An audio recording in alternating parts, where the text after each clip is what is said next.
Congress vision for the state a decade from now.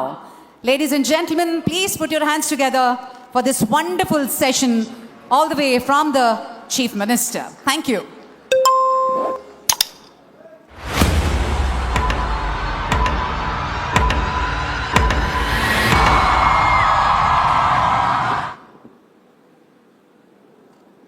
Hello, welcome to Way to News Conclave.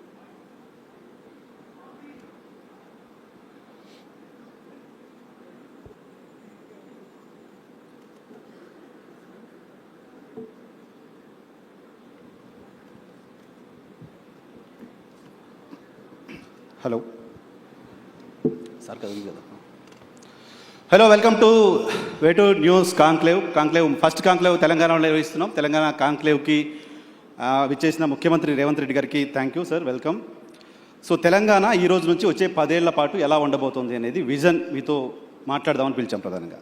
దానికంటే ముందు మీరు నాకు 2006 నుంచి తెలుసు, 2006లో మీరు ఒక విజన్ పెట్టుకొని 20 ఇయర్స్లో ముఖ్యమంత్రి చైర్లో 18 ఇయర్స్లో కూర్చున్నారు. సో మీ విజన్ కంప్లీట్ అయింది. ఇప్పుడు తెలంగాణ విజన్ ఏంటి? కమింగ్ 10 ఇయర్స్లో తెలంగాణను ఎలా చూడాలనుకున్నారు ఒకటి. దానికంటే ముందు లైటర్ వేలో నేను ఒకటి అడగాలనుకున్నా. 2006 నుంచి చూస్తున్నాను ఇప్పటి వరకు సేమ్ ఎనర్జీతో ఎలా ఉండగలుగుతున్నారు? ఎక్కడ రేవంత్ రెడ్డి కాస్త డల్ అయిపోయి అలాంటి విజువల్ ఎక్కడ కనపడదు ఎందుకు? ఎలా అంత ఎనర్జీ మెయింటైన్ చేస్తున్నారు?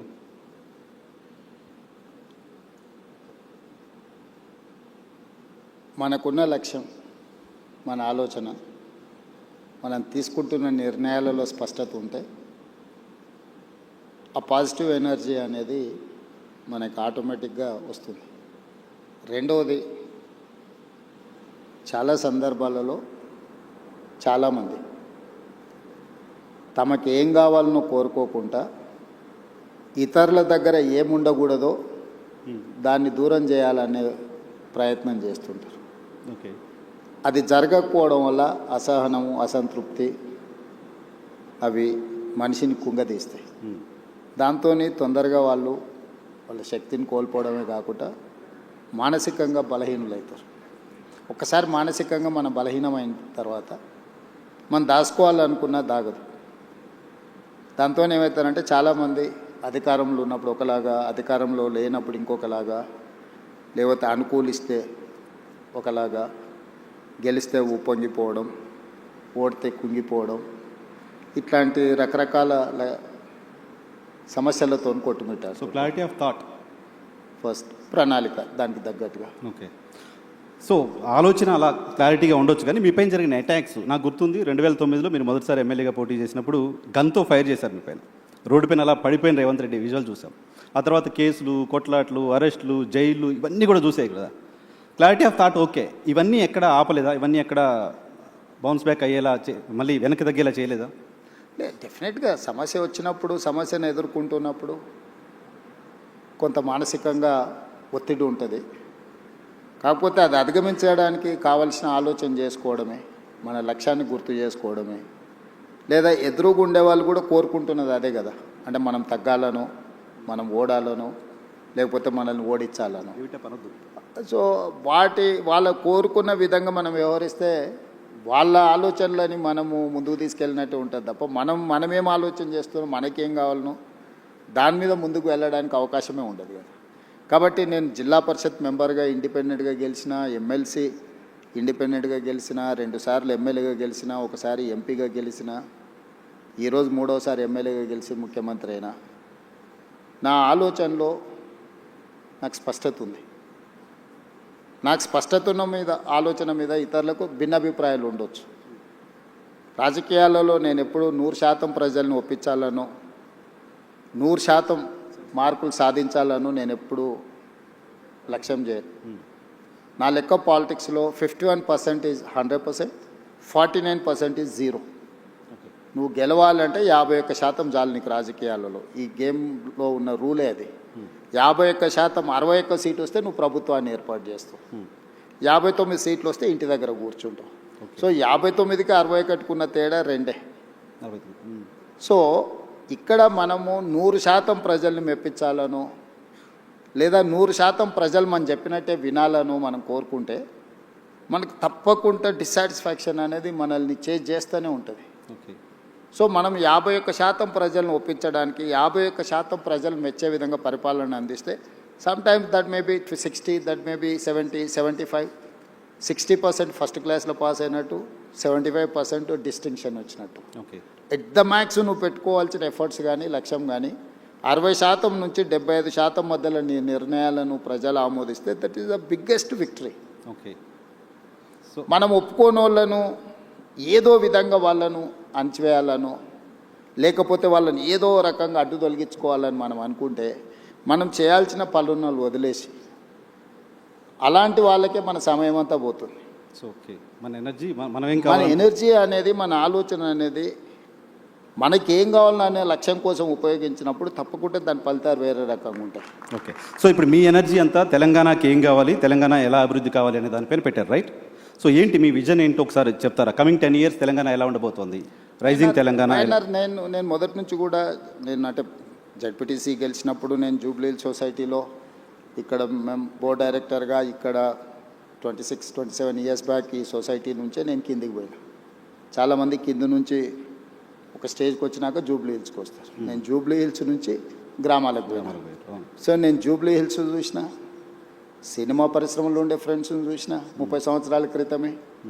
సినిమా ఇండస్ట్రీ ఎట్లుంటుంది, ఇండస్ట్రీస్ ఎట్లుంటాయి, బిజినెస్ ఎట్లుంటుంది, ఇండివిజువల్స్ ఎట్లుంటారు, సెలబ్రిటీస్ ఎట్లుంటారు, గ్రామంలో ఉండే పేద రైతులు ఎట్లుంటారు, ప్రభుత్వ పాఠశాలల్లో చదువుకునే విద్యార్థుల యొక్క స్థితిగతులు, వీటన్నిటి పట్ల నాకు సంపూర్ణమైన ప్రత్యక్ష అవగాహన ఉంది. ఓకే. ప్రత్యక్షమైన అవగాహన ఉండడం వల్ల, ప్రత్యక్షంగా సత్సంబంధాలు ఉండడం వల్ల నా థాట్ ప్రాసెస్లో నాకు క్లారిటీ ఉంటుంది. నా క్లారిటీ అందరికీ ఒప్పుకోకపోవచ్చు, అందరూ ఒప్పుకోవాలని కూడా నేనేం భావించను. ఇందులో మన ప్రణాళిక రాష్ట్రంలో కానీ దేశంలో కానీ ప్రజలు ఉంటారు, పార్టీలు ఉంటాయి, ఇవి శాశ్వతం. ప్రభుత్వాలు మాత్రం మారుతూ ఉంటాయి. సో అధికారంలోకి వచ్చిన ఏ పార్టీ అయినా ప్రభుత్వాన్ని ఏర్పాటు చేసిన తర్వాత చాలా వరకు తాత్కాలికమైన సంక్షేమము, పరిమితమైన అభివృద్ధికే ప్రణాళికలు వేస్తుంటాయి. దానివల్ల ఏమైందంటే మనం ఏ అభివృద్ధి కూడా కాంప్రహెన్సివ్గా ఒక ప్రణాళికాబద్ధమైన అభివృద్ధి జరగడం లేదు. లాంగ్ టర్మ్ విజన్ లేదు. అంటే ఇప్పుడు వెల్ఫేర్ అనేది నువ్వు ఈ రోజు రాత్రికి ఎంత అద్భుతమైన భోజనమైనా పెట్టు, అప్పుడప్పుడు మనకు టీవీలలో పేపర్లలో చూపిస్తుంటారు సంక్రాంతి పండుగకు భీమవరం అత్తగారింటికి వెళ్తే 230 రకాల వంటలు వడ్డించిండ్రు అని. సంక్రాంతి పండుగ రోజు సాయంత్రం పూట 230 రకాల వంటలు తిన్న ఇంటల్లుడైనా పొద్దున్నే బ్రేక్ఫాస్ట్ ఇడ్లీ పెడతావా లేదా అని అడుగుతాడు. సంక్షేమం కూడా నువ్వు ఏమైనా ఇవ్వు, మళ్ళీ తెల్లారి మళ్ళీ తప్పకుండా అడుగుతారు. సో మీరు సంక్షేమాన్ని బిలీవ్ చేయరా? నేను బిలీవ్ చేయను అంటలేను. సంక్షేమం అనేది నిరంతర ప్రక్రియ కాదు.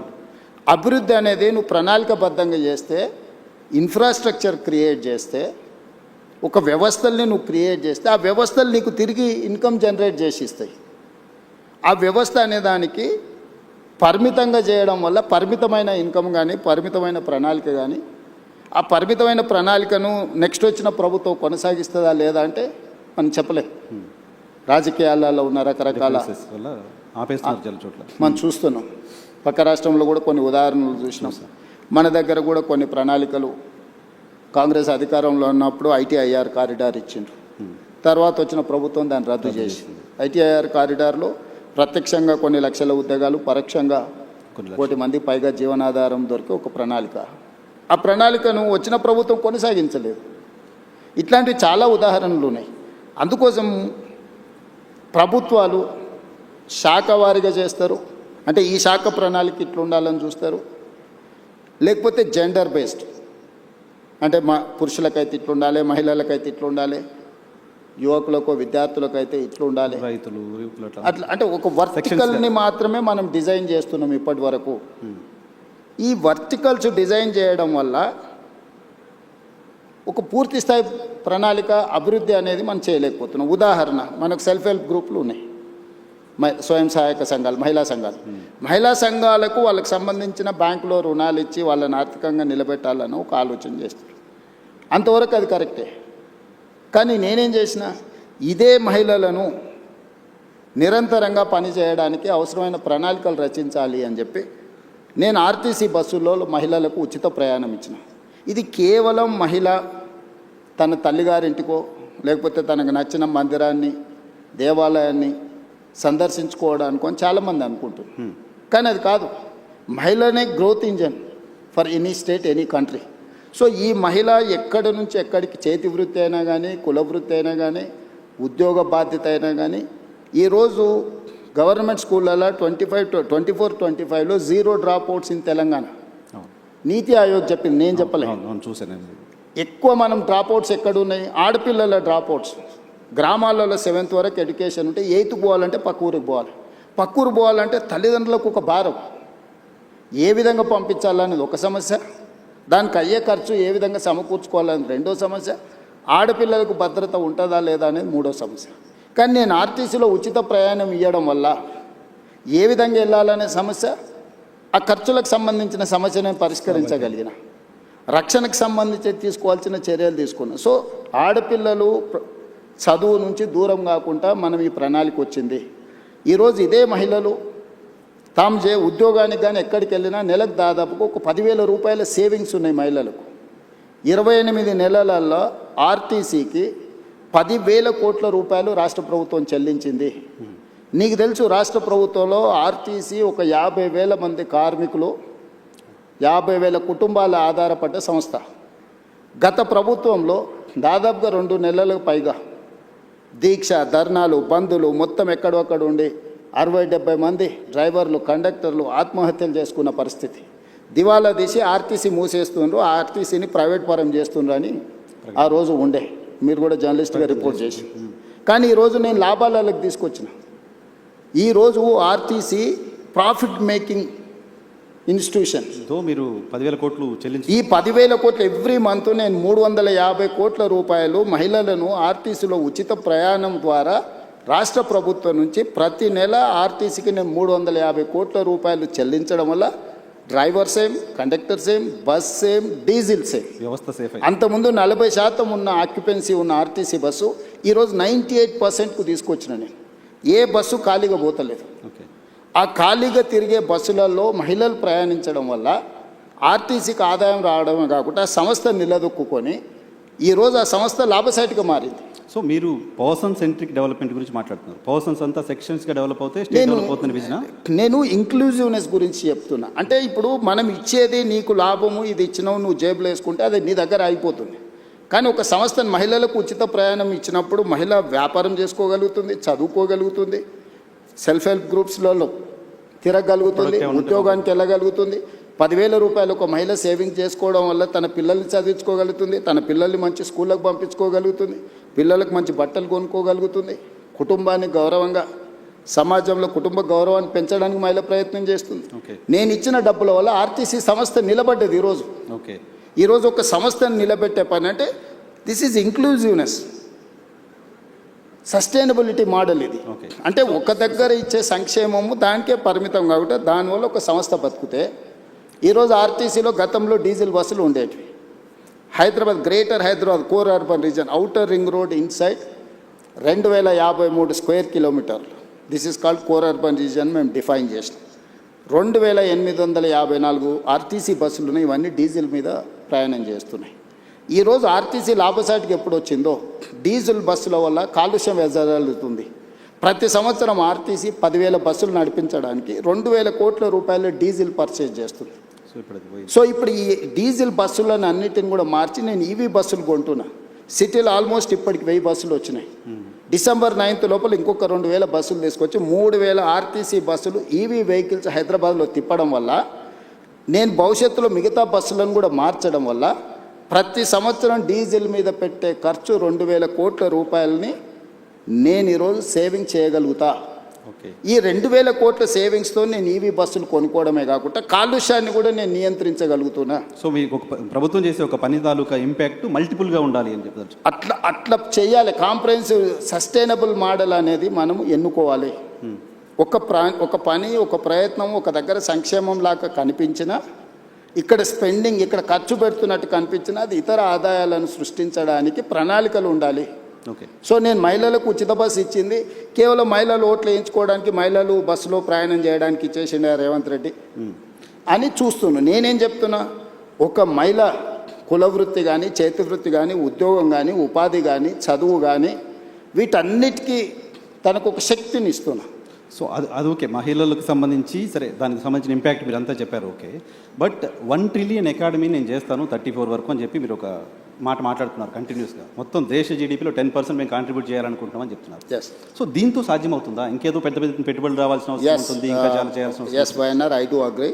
నేను ఇంతకు నీకు ప్రారంభంలోనే చెప్పిన, ఒక శాఖకు సంబంధించో ఒక చిన్న ఏరియాకి సంబంధించో మనం డిజైన్ చేస్తున్నాం. కార్పొరేట్ కంపెనీస్ కూడా వాళ్ళు కూడా వాళ్ళ ఫైనాన్షియల్ ఎట్లా ఉండాలి, ఫ్యూచర్ ఎక్స్పాన్షన్ ఎట్లా ఉండాలి, దాని రిసోర్సెస్ ఎట్లా ఉండాలా, దాన్ని మినిమం ఎక్స్పెండిచర్ మ్యాక్సిమం ప్రాఫిట్ ఎట్లా ఉండాలి, ఇట్లా ఎట్లయితే ప్రణాళిక చేస్తారో రాష్ట్రాలకు కూడా ప్రణాళిక ఉండాలి. నేను ఓపెనింగ్ రిమార్క్స్లో చెప్పిన, ప్రజలు ఉంటారు, పార్టీలు ఉంటాయి, ప్రభుత్వాలు మారుతూ ఉంటాయి. మారిన ప్రభుత్వానికి భవిష్యత్తు పట్ల ఒక స్పష్టత ఉండాలి. ఆ స్పష్టతనే ప్రణాళిక రూపంలో మనం రచించుకోవాలి. ఇప్పటివరకు భారతదేశంలో ఏ రాష్ట్రానికి కూడా కాంప్రహెన్సివ్ డిజైన్ అనేది లేదు, కాంప్రహెన్సివ్ పాలసీ లేదు. అందుకే నేను తెలంగాణ రాష్ట్ర ముఖ్యమంత్రిగా బాధ్యతలు చేపట్టిన తర్వాత నా 17 ఇయర్స్ అపోజిషన్ ఎక్స్పీరియన్స్, నేను జడ్పీటీసీ ప్రతిపక్షంలోనే, ఎమ్మెల్సీ ప్రతిపక్షమే, ఎమ్మెల్యే ప్రతిపక్షమే, ఎంపీ ప్రతిపక్షం. 17 ఇయర్స్లో నేను ముఖ్యమంత్రి అయ్యే వరకు నేను ప్రతిపక్షంలో ఉన్నా. ఏ రోజు కూడా అధికారంలో లేను, అధికార పార్టీలో కూడా లేను. కానీ 17 సంవత్సరాల సుదీర్ఘ నా ప్రతిపక్షంలో ఉన్న నాకున్న అనుభవం, సమస్యలు చూసిన కోణం, సమస్యల్ని ప్రత్యక్షంగా ఏ విధంగా పరిష్కరించవచ్చు అన్న ఉన్న ఆలోచనతో తెలంగాణ కోసం ఒక పాలసీ డాక్యుమెంట్ని తయారు చేసి, ఆ పాలసీ డాక్యుమెంట్ పేరే తెలంగాణ రైజింగ్ 2047. ఈ పాలసీ డాక్యుమెంట్ ఉండాలన్నది నా ఆలోచన. పాలసీలో చాప్టర్స్ అనేటివి నేను రాసినవి కాదు. ఓ సత్యనాథేలా ఇందులో ఉన్నాడు, సంతను నారాయణ ఉన్నాడు, లేకపోతే world bank chairman Ajay Banga ఉన్నాడు, లేకపోతే రఘురామరాజన్ ఎక్స్ ఆర్బీఐ గవర్నర్ ఉన్నాడు, NITI Aayog government of India vice chairman Suman Bery ఉన్నాడు, ఐఎస్బీ ఇన్స్టిట్యూట్ ఇక్కడ ఏదైతే ఉన్నదో one of the best institute in the world, ISB మా policy document partner, NALSAR university మా పాలసీ డాక్యుమెంట్ పార్ట్నర్, ఓకే. తో great Britain prime minister Tony Blair అతను మా దాంట్లో, అది ఇప్పుడు ఫార్మర్ ప్రైమ్ మినిస్టర్, అతను మా పాలసీ డాక్యుమెంట్లో పార్ట్నర్. అంటే ప్రపంచంలో ఉండే వివిధ మేధావులను, వివిధ పెద్ద పెద్ద కార్పొరేట్ కంపెనీల సీఈఓలను మన తెలంగాణ రైజింగ్ 2047 పాలసీ డాక్యుమెంట్లో వాళ్ళందరినీ బోర్డులోకి తీసుకొచ్చి కంప్లీట్గా వాళ్ళందరికీ మేమేమనుకుంటున్నాం వాళ్ళతో కూర్చొని మాట్లాడి పబ్లిక్ డొమైన్లో కూడా పెడితే దాదాపుగా మనకు ఒక 20 లక్షల సజెషన్స్ వచ్చినాయి ఆన్లైన్. వాటన్నిటిని కూడా ఫిల్టర్ చేసినాం.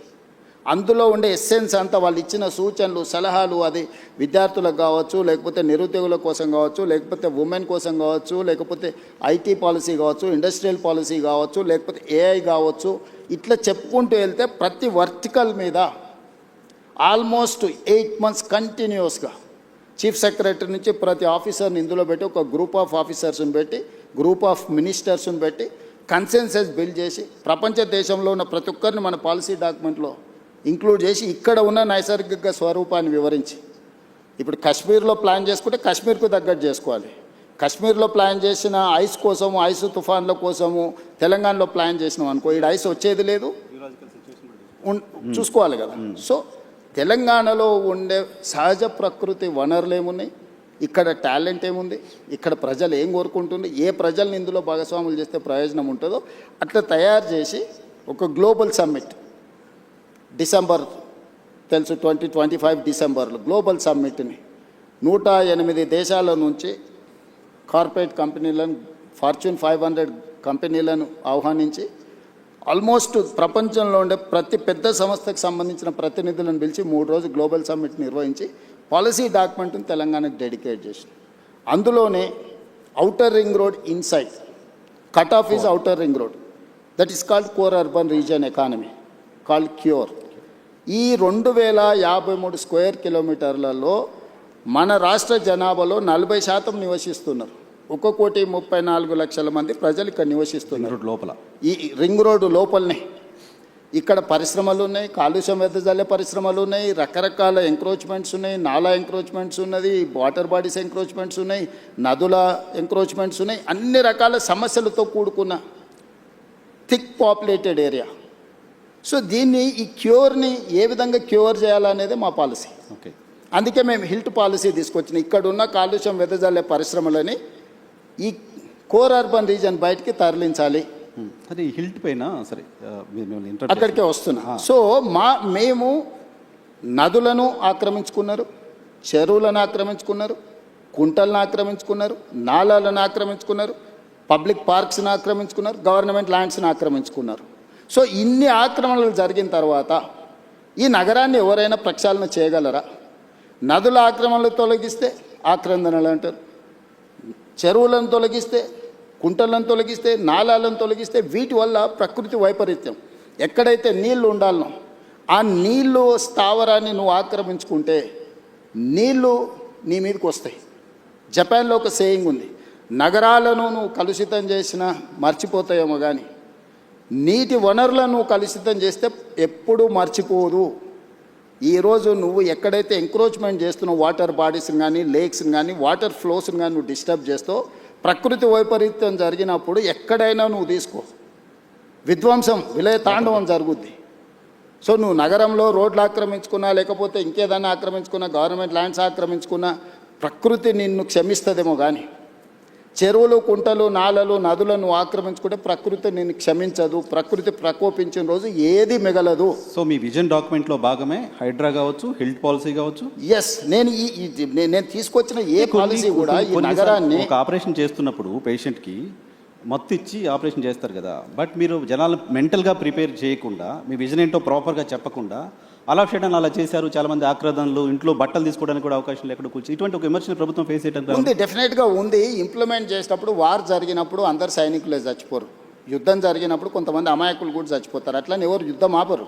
బాంబు వేయకుంటే ఇటు సివిలియన్ ఉన్నాడా, ఇటు సైన్యం ఉందా, ఇది చూస్తారా? యుద్ధం జరిగినప్పుడు యుద్ధం అనేది యుద్ధ నీతే అట్లాంటిది. నెలల కొద్దీ, సంవత్సరాల కొద్దీ మేము స్పష్టంగా చెప్తున్నాం, ఇక్కడ ఆక్రమించుకున్నారు, నోటీసులు ఇస్తున్నాం, చెప్తున్నాం. సంస్కరణ యుద్ధం అవుతుందా? ఇప్పుడు జరుగుతూ ఉంది కదా సంస్కరణలు అనేది. ఇప్పుడు యుద్ధం లాంటిదే. ఈరోజు నేను ఆక్రమించుకున్న చెరువులు ఎవరు? ఆక్రమణదారులే కదా. నేను వెళ్ళి ఒక కాలనీ జూబ్లీ హిల్స్ డిమాలిష్ చేసి నేనేం చెరువు కడతా అంటలేనే.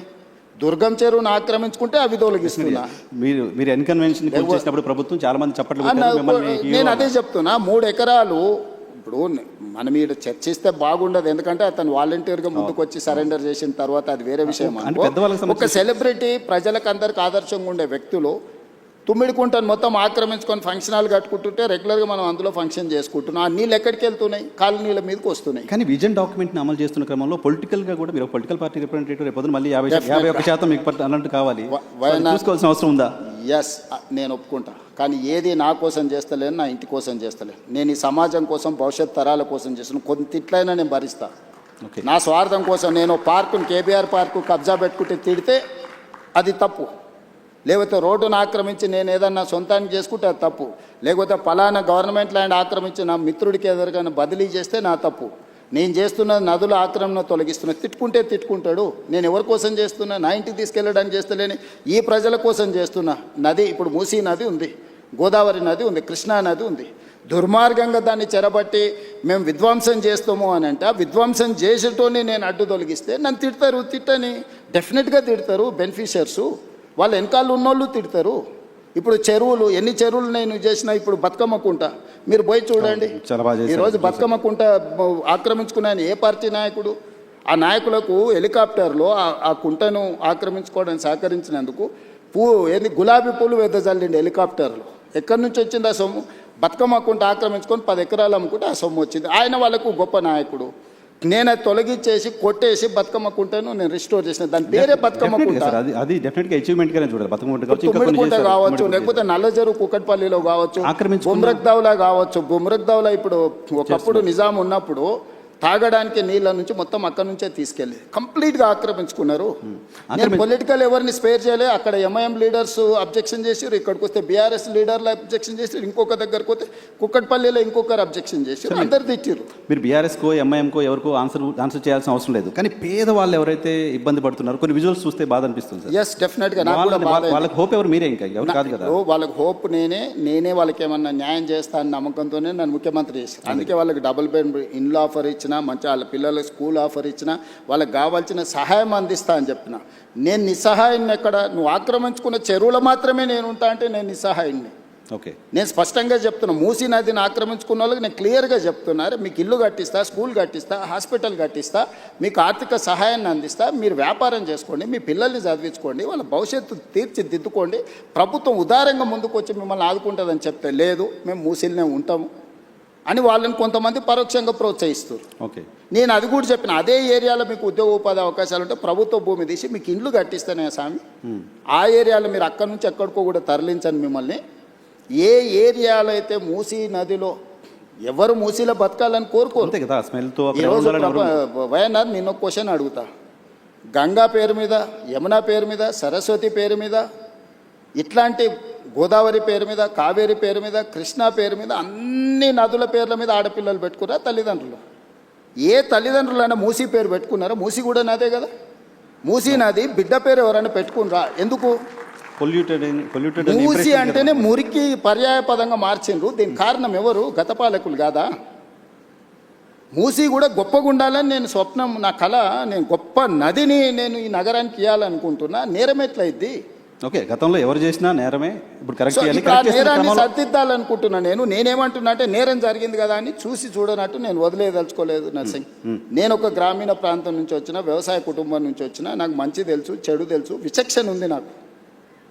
పేదల సమస్యలను చూడడానికి అమెరికాలో చదువుకొచ్చుకున్నాం అని గొప్పగా చెప్పుకునేటోళ్లకు బెంచ్ కారులో పోయి చూడడానికి ఎక్స్కర్షన్ లాంటిది పేదరికం. ఎక్కడైతే పేదరికం ఉంటుందో ఆ పేదరికంలోనే, ఆ ప్రాంతంలోనే పుట్టి ఆ పేదరికాన్ని చూసుకుంటే నేను ఇక్కడికి వచ్చిన. నాకు పేదరికం గురించి, పేదల గురించి ఎవ్వరు చెప్పాల్సిన పని లేదు. నేను పుట్టి పెరిగిందే, నేను పేదవాడిని అని కూడా చెప్పట్లేదు. చూసారు కదా గ్రామీణ ప్రాంతాల్లో పేదరికం ఎలా ఉంటుంది. మేము భూములు ఉన్నాము, అన్నీ మేము ఆర్థికంగా ఉన్నాం, కానీ మా చుట్టూతున్నది పేదలే కదా. వాళ్ళతోనే కలిసి బతుకొచ్చినాం కదా, మేము వాళ్ళతోనే పెరిగినాం కదా. ఓకే, ఎంప్లాయ్మెంట్ కూడా గడిచిన ఎన్నికల్లో మిమ్మల్ని మీరు రాష్ట్రం అంతా, తెలుగుదేశంలో ఉన్న, కాంగ్రెస్ పార్టీలో ఉన్న రాష్ట్రం అంతా చాలా పర్యటనలు చేశారు, చాలా మందికి చేయి కలిపి ఉంటారు. మీరు ఎవరో తెలియని వాళ్ళు, మేము చూడని వాళ్ళు కూడా రేవంత్ అన్న వస్తే ఉద్యోగాలు వస్తాయనే ఆశతో చాలామంది నిరుద్యోగులు ఓట్లేశారు. సో ఇప్పుడు ఒక స్కిల్ యూనివర్సిటీ అనేది తీసుకొచ్చారు. స్కిల్ యూనివర్సిటీ ఏ రకంగా గేమ్ చేంజర్ అవుతుంది ఎంప్లాయ్మెంట్లో తెలంగాణ? సో నేను ఇప్పుడు నీకు క్యూర్ మాత్రమే చెప్పిన. Outer ring road inside 160 kilometer radius ఉన్నది, మధ్యలో ఉన్నది క్యూర్. ఇది 2053 కిలోమీటర్స్, 1,34 lakh పాపులేషన్. ఇప్పుడు రీజనల్ రింగ్ రోడ్ ఏర్పాటు చేసుకోబోతున్నాం మనం, 360 kilometers. Outer ring road outside, regional ring road inside, pure peri urban region economy. ఇక్కడ పరిశ్రమలు, ఇన్ఫ్రాస్ట్రక్చర్ క్రియేట్ చేయాలని పెట్టుకున్నాం. మేము నగరాల్లో నిర్మించదలుచుకున్నాం, పరిశ్రమల కోసం ఇప్పుడు ఇక్కడ నుంచి తరలించే పరిశ్రమలకు అక్కడ ఇవ్వదలుచుకున్నాం. మన దగ్గర చదువుకున్న నిరుద్యోగులకు సాంకేతిక నైపుణ్యాన్ని నేర్పి ఉద్యోగ ఉపాధి అవకాశాలు ఇవ్వదలుచుకున్నాం. ఇలా జీసీసీ సెంటర్స్ వచ్చినా, డేటా సెంటర్స్ వచ్చినా, ఐటీ సంస్థలు వచ్చినా, ఇతర పరిశ్రమలు వచ్చినా, వీటన్నిటినీ పెరీ అర్బన్ రీజియన్ ఎకానమీలో మనము అంటే ఇక్కడ ఫెసిలిటేట్ చేయదలుచుకున్నాం. Regional ring road outside, అది ఆల్మోస్ట్ ఒక 10,000 స్క్వేర్ కిలోమీటర్స్ ఉంది peri urban. Regional ring road outside Telangana ఇంకొక 1,00,000 స్క్వేర్ కిలోమీటర్లు ఉంది. అంటే తెలంగాణ మొత్తం 1,12,000 స్క్వేర్ కిలోమీటర్లు ఉంటే 2,000 స్క్వేర్ కిలోమీటర్లు ఏమో క్యూర్ కింద తీసుకున్నాం, 10,000 స్క్వేర్ కిలోమీటర్లు ప్యూర్ కింద తీసుకున్నాం, 1,00,000 square kilometer rare rural agricultural region economy. So కంప్లీట్గా ఒక్కటేమో సర్వీస్ సెక్టర్, రెండవది మ్యానుఫ్యాక్చరింగ్ సెక్టర్, మూడవది అగ్రికల్చర్ సెక్టర్. సో తెలంగాణ రాష్ట్రానికి రాబోయే 100 సంవత్సరాలకు అవసరమైన ఒక ప్రణాళికను, ఒక పాలసీ డాక్యుమెంట్ను తెలంగాణ రైజింగ్ 2047 అని ఈ దేశంలోనే మొట్టమొదటిసారి తెలంగాణ రాష్ట్రం అడాప్ట్ చేసుకున్నది. మేము ఆ పాలసీని ఎగ్జిక్యూట్ చేయడానికి ప్రయత్నం చేస్తున్నాం, రోడ్ మ్యాప్ వేస్తున్నా నేను. ఈరోజు ఫ్యూచర్ సిటీ 30,000 ఎకరాలలో ఒక కొత్త నగరాన్ని నిర్మించాలనుకుంటున్నాం. ఇప్పటివరకు ఈ దేశంలో కొత్త నగరం కోసం ఎవరైనా ఆలోచన చేసారా? ఓ ఫైనాన్షియల్ డిస్ట్రిక్ట్ అనో, నాలెడ్జ్ పార్క్ అనో, ఒక 400 ఎకరాలు 500 ఎకరాలు కాలనీలు కట్టిండ్రు. కానీ కాంప్రహెన్సివ్ ఒక సిటీ, న్యూయార్క్ సిటీతోనో, లేకపోతే జపాన్ టోక్యోతోనో, లేకపోతే సింగపూర్తోనో, సౌత్ కొరియాలో ఒక సిటీతో కంపేర్ చేసే సిటీ భారతదేశంలో ఎవరైనా నిర్మించారా? ఆలోచన చేసిందా? సిటీ నిర్మాణం అనేది సాధ్యమవుతుందా? సిటీని ఒక ప్రభుత్వం నిర్మించగలుగుతుందా? 100%. మనం ట్రంక్ ఇన్ఫ్రాస్ట్రక్చర్ క్రియేట్ చేస్తే hundreds of thousands of builders are ready to construct. మనం చేయాల్సిన పని అది కాదు. మనం ట్రంక్ ఇన్ఫ్రాస్ట్రక్చర్ చేయాలి, కనెక్టివిటీ చేయాలి, మెట్రో కనెక్టివిటీ ఇవ్వు, నేషనల్ హైవేస్ ఇవ్వు, పోర్ట్ కనెక్టివిటీ ఇవ్వు, ఎయిర్పోర్ట్ కనెక్టివిటీ ఇవ్వు. ఇది మాత్రమే ప్రభుత్వం చేయాలి. అంటే ఒక ఏరియాని ఇయర్ మార్క్ చేసి ల్యాండ్ అక్వైర్ చేసి ఎకో సిస్టమ్ మనం డెవలప్ చేస్తే సిటీలు నిర్మించడానికి లక్షల కోట్లు పెట్టుబడులు పెట్టడానికి, దాన్నే వ్యాపారంగా మార్చుకొని సిటీని అభివృద్ధి చేయడానికి చాలామంది రెడీ ఉన్నారు. ఇప్పుడు ఫైనాన్షియల్ డిస్ట్రిక్ట్ ఉంది, మొత్తం ప్రభుత్వం కట్టలేదే. ప్రభుత్వం ఏం కట్టింది? ఇది ఫైనాన్షియల్ డిస్ట్రిక్ట్, ఇక్కడ వచ్చి పెట్టుబడి పెట్టండి అన్నారు. వాళ్ళకి ఇన్సెంటివ్స్ ఇచ్చిండ్రు. ఈరోజు 10 లక్షల మంది ఆ ఒక 1000 ఎకరాలలో పనిచేస్తారు. ఈ పక్కనే రాయదుర్గంలో ఉన్న మీకు నాలెడ్జ్ పార్క్ ఉంది, 442 ఎకర్స్. జస్ట్ ఆ ల్యాండ్ లేఅవుట్ వేసేస్తే వాళ్ళే ఆక్షన్లు పెట్టి మన 177 కోట్లకి ఎకరం ల్యాండ్ కొనుక్కున్నారు. వాళ్ళే ఇన్వెస్ట్మెంట్ పెడతారు, వాళ్ళే ఇన్ఫ్రాస్ట్రక్చర్ క్రియేట్ చేస్తారు, వాళ్ళే ఎంప్లాయ్మెంట్ క్రియేట్ చేస్తారు. సో ఇప్పుడు మీరు ఫ్యూచర్ సిటీలో కూడా చేస్తుంది అదే అట్మాస్ఫియర్. ఫ్యూచర్ సిటీ కాదు, నేను ఔటర్ రింగ్ రోడ్ నుంచి రీజనల్ రింగ్ రోడ్ వరకు రేడియల్ రోడ్స్ కూడా డెవలప్ చేస్తున్నా. నేను ఇవాళ మన తెలంగాణ రాష్ట్రానికి సముద్రం లేదు. నేను పక్కనున్న రాష్ట్ర చంద్రబాబు నాయుడు గారిని, నరేంద్ర మోడీ గారిని అడిగి ఫ్యూచర్ సిటీ నుంచి ఈరోజు మచిలీపట్నం పోర్టుకి 12 line express highway including railway line నేను డిజైన్ చేసిన. Government of India has agreed. మనము జపాన్ వీటిని దేన్ని ఎందుకు అభివృద్ధి చెందిన దేశం అంటున్నాం? అక్కడ బుల్లెట్ ట్రైన్లు ఉన్నాయి కాబట్టి అభివృద్ధి చెందిన దేశం అంటున్నారు. అక్కడ పేదరికం లేదా? చైనాలో పేదరికం లేదా? ఎందుకు 2 అవర్స్లో ఎక్కడికైనా చేర్చుకున్నాను. ఈరోజు కేంద్ర ప్రభుత్వం 7 బుల్లెట్ ట్రైన్లు ఇస్తే 7లో 3 నేను తెలంగాణ రాష్ట్రానికి తీసుకొచ్చిన. ఈరోజు శంషాబాద్ని ఒక హబ్గా చేసి Shamshabad Bengaluru, Shamshabad Chennai via Amaravati, Shamshabad Mumbai via Pune. So ఈరోజు ఇన్ని కనెక్టివిటీస్ని డెవలప్ చేయడానికి రైల్ కనెక్టివిటీ తీసుకొచ్చిన, రోడ్ కనెక్టివిటీ తీసుకొస్తున్నా. ఈరోజు నేను పోర్ట్ కనెక్టివిటీ తీసుకొస్తుంది. ఇవన్నీ ఇన్నేళ్ళు ఎందుకు చేయలేదు? 10 ఏళ్ళు తెలంగాణ వచ్చినాక ఒక్కరోజు కూడా ఆలోచన చేయలేదే వీళ్ళు. ఇప్పుడు చేస్తుంటే అడ్డం పెడతారు. ఫ్యూచర్ సిటీ కట్టనే లేవు, ఫ్యూచర్ లేని వ్యక్తి ఫ్యూచర్ సిటీ కడతాడంట. నా ఫ్యూచరు 17 సంవత్సరాలు నా గ్రోత్ చూస్తే వాళ్ళకే కాదు, వాళ్ళ తాతలకు కూడా అర్థమైంది మీ ఫ్యూచర్ ఏంటి, నా ఫ్యూచర్ ఏందనేదాన్ని. నా ఫ్యూచర్ వాళ్ళు కాదు డిసైడ్ చేయాల్సింది, ప్రజలు డిసైడ్ చేసారు నా ఫ్యూచర్ని. సార్ ఇంకొక క్వశ్చన్ ఉంది, దీనికి సంబంధించి తీసుకొని నేను మిగతా పొలిటికల్ ఇష్యూస్లోకి వెళ్తాను. మీరు చాలా సందర్భాలు క్లెయిమ్ చేసుకుంటారు, నేను ఒక రియల్ ఎస్టేట్ పర్సన్ని, నేను రియల్ ఎస్టేట్ నా వ్యాపారం, నా బ్రతుకు తెరవది అదే చేసి వచ్చాను అని చెప్తారు. కానీ ఈరోజు హైదరాబాద్లో తెలంగాణలో పర్టికులర్గా హైదరాబాద్లో రియల్ ఎస్టేట్ పరిస్థితి ఏంటి అంటే మీరు సాటిస్ఫై అవుతున్నారా బాగానే ఉంది అని? అంటే రియల్ ఎస్టేట్ బాగుంది, కానీ నేను ఆశించినంత మేరకు లేదు. ఇది ఈ ఒక్క నగరానికే కాదు, మొత్తం ప్రపంచంలోనే ఒకసారి ఒక స్లో డౌన్ అనేది ఉంటుంది. కొన్ని సంవత్సరాలకు కొన్ని ఆర్థికపరమైన యుద్ధం కావచ్చు, ఆర్థిక పరిస్థితులు కావచ్చు, లేకపోతే డాలర్ ఫ్లక్చుయేషన్ కావచ్చు, రకరకాల ఇష్యూస్. ఈరోజు ఏఐ రావడం వల్ల చాలా కోట్ల మందికి ఉద్యోగాలు పోవడం, ఆ ఉద్యోగాలు పోతే వాళ్ళు కొనుక్కోవాల్సుకున్న పర్సనల్ ఏదైతే అంటే హౌసింగ్ స్కీమ్స్ కాబట్టి ఇట్లాంటి రకరకాల ప్రభావం ఉన్నాయి. కానీ 2021 నుంచి కంటిన్యూస్గా 2021, 22 కానీ 22, 23 కానీ ఇట్లా మీరు ఒక 7 ఇయర్స్ మీరు చూస్తే తెలంగాణలో పాత దానికంటే తక్కువ లేదు, పెరిగింది. కాకపోతే నేనెంత ఆశించే ఎంత వేగంగా నేను చేయాలనుకుంటున్నానో ఆ సిస్టమ్ లేదు. కానీ కంపారిటివ్లీ ప్రీవియస్ గవర్నమెంట్ కానీ ప్రీవియస్ ఇయర్ ఫైనాన్షియల్ స్టేటస్ని కానీ ఒకసారి క్యాలిక్యులేట్ చేస్తే ఎక్కడ కూడా తగ్గలేదు. నేను చెప్పడం కాదు, కంటిన్యూస్గా క్యాగ్ రిపోర్ట్స్ ఇస్తుంది, నీతి ఆయోగ్ రిపోర్ట్స్ ఇస్తుంది, జిఎస్టీ మీద రిపోర్ట్స్ వస్తున్నాయి, నివేదికలు రెవెన్యూస్ చెప్తున్నాయి. సరే కొంతమంది సోషల్ మీడియాలో పెట్టుబడులు పెట్టి దాన్ని ఏదో వాళ్ళే రాసి వాళ్ళే చదివి వాళ్ళే అబద్ధాలు చెప్పి అబద్ధాలు వాళ్ళే చూసుకొని వాళ్ళే నమ్మి వాళ్ళే మోసపోతుండ్రు. నేను ఎందుకు చెప్తున్నా అంటే ఉప ఎన్నికలు ప్రజలు తీర్పిచ్చారు, సర్పంచ్ ఎన్నికల్లో ప్రజలు తీర్పిచ్చారు, మున్సిపల్ ఎన్నికలలో ప్రజలు తీర్పిచ్చారు. అయినా వాళ్ళు భ్రమలలో బతుకుతాం అంటే నాకు కావాల్సింది కూడా అదే. వాళ్ళ భ్రమలలో ఉండడమే నాకు కావాలి కదా. నా పని సులువు అవుతుంది చేసేదాన్ని. నేను ఎప్పుడు రియాలిటీలోనే ఉంటా వైఎన్ఆర్. నీకు తెలుసు కదా బాగా, 20 సంవత్సరాల నుంచి అయితే నన్ను చూస్తున్నావు కదా. నాకు వాస్తవం అనేది వినడం నాకు ఇష్టం. వాస్తవ పరిస్థితుల మధ్యలోనే నేను ఉంటా. నేను ఊహాజనితమైన ప్రపంచంలో నేను ఉండను. ఎవరైనా ఊహించుకుంటే అది వాళ్ళ తప్పు. వాళ్ళకి రకరకాల కోరికలు అంటే వారసత్వ సంపద కింద, వారసత్వంలోనే విరాసత్ అంటారు తెలంగాణలో. అంటే పోలీస్ పటేలు ఉన్నప్పుడు విరాసత్ కింద వచ్చేది. మా ముత్తాత పోలీస్ పటేలు, అది మా తాతకు వచ్చింది, ఇంట్లో పెద్దోడు కాబట్టి. ఆ తాత నుంచి మా నాయనకు వచ్చింది. మా నాయన నుంచి ఎన్టీఆర్ వచ్చి తొలగించాడు. మా నాయనకు ఉన్నప్పుడు కూడా మా అన్నదమ్ములలో పెద్దోడికి వస్తుందని మేము అనుకున్నాం. విరాసత్తులు వస్తాయి, ఆస్తులు కూడా వస్తాయి. సో విరాసత్తులో నాకు ముఖ్యమంత్రి వస్తాయని కొంతమంది పాపం కలలుగా అన్నారు. వాళ్ళ కళలు చెదిరిపోయే రకాల దుఃఖంలో ఉన్నారు. ఇలా నేను అన్ని వదిలేసి ఈగల్ ఫోర్స్ అని ఒక సంస్థను తీసుకున్నాను అడగబోతున్నది డ్రగ్స్ని కంట్రోల్ చేయడానికి. చిన్న చిన్న స్కూళ్ళ ముందర కూడా గంజాయి చాక్లెట్లు బిఫోర్ దట్ కంగ్రాచులేట్ చేస్తున్నాను సార్. డ్రగ్స్ పైన మీరు చేస్తున్న పోరాటం డెఫినెట్గా అప్రిషియేట్ చేయాలి. దాని మీద కూడా ఆరోపణలు. మీ ఫామ్ హౌస్లలో పార్టీలు చేసుకుంటే డ్రగ్స్తో దొరికితే అభినందించాల్సింది పోయి నన్ను తిడతారని. మేము ఫామ్ హౌస్లో దీపావళి పండుగ నాడు మేము డ్రగ్స్ పార్టీ చేసుకుంటే నువ్వు వచ్చి పట్టుకుంటావు అని. దీపావళి పండుగ నాడు చిచ్చుబుడ్ల పండుగ చేసుకోవాలనా?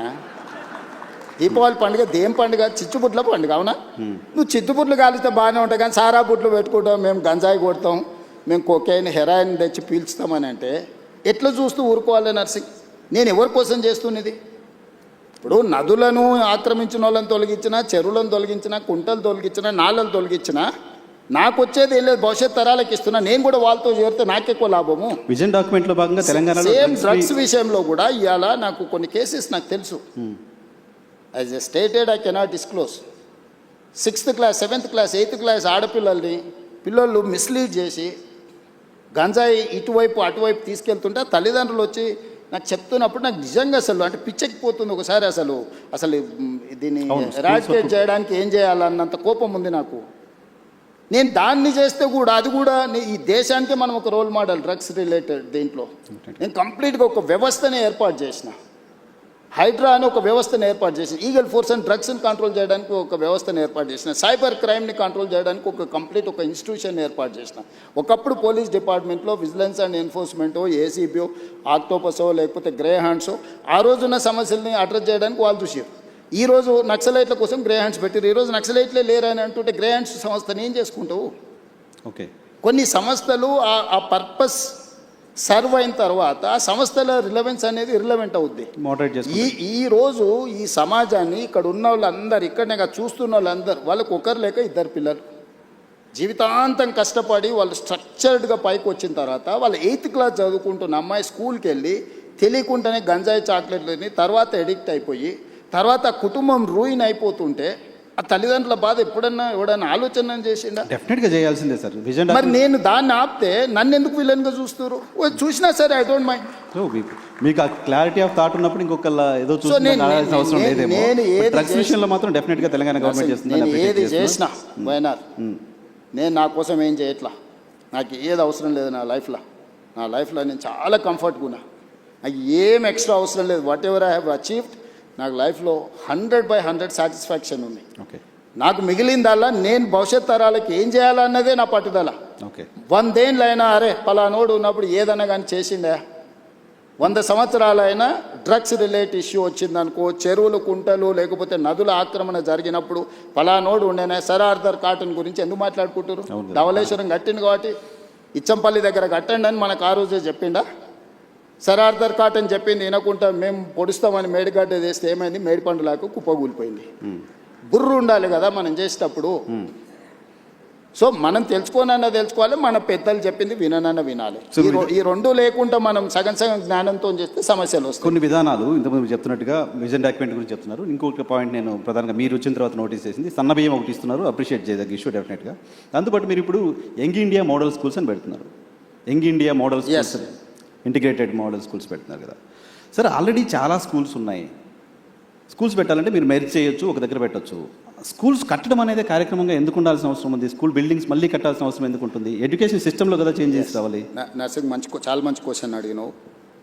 దాదాపుగా 6 లక్షల పైచీలకి 7 లక్షల గ్రామాలు ఉన్నాయి భారతదేశంలో. స్వతంత్రం వచ్చినప్పుడు నిరక్షరాస్యత అని మనకు పెద్ద సమస్య. ఆ రోజు మొదటి ప్రధానమంత్రి 2 పాలసీలు తీసుకున్నారు. ఒకటి, కరువు కాటకాలతో ఆకలితో దేశ ప్రజలు చచ్చిపోతుంటే బురద మట్టి దీని బతికే రోజులు స్వతంత్రం వచ్చినప్పుడు.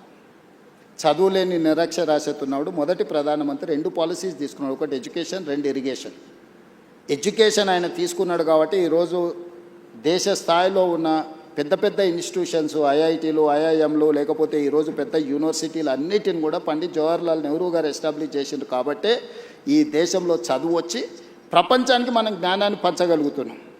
రెండోది, ఆయన ఇరిగేషన్ తీసుకోవడం అంటే ఈ రోజున్న నాగార్జున సాగర్, శ్రీశైలం, శ్రీరామ్ సాగర్ ఎవరు కట్టిండ్రు? పండిత్ జవహర్లాల్ నెహ్రూ కట్టిండు. కాలువలు ఉన్న కాలువలలో పూడికను కూడా మనం తీయలేకపోతున్నాము.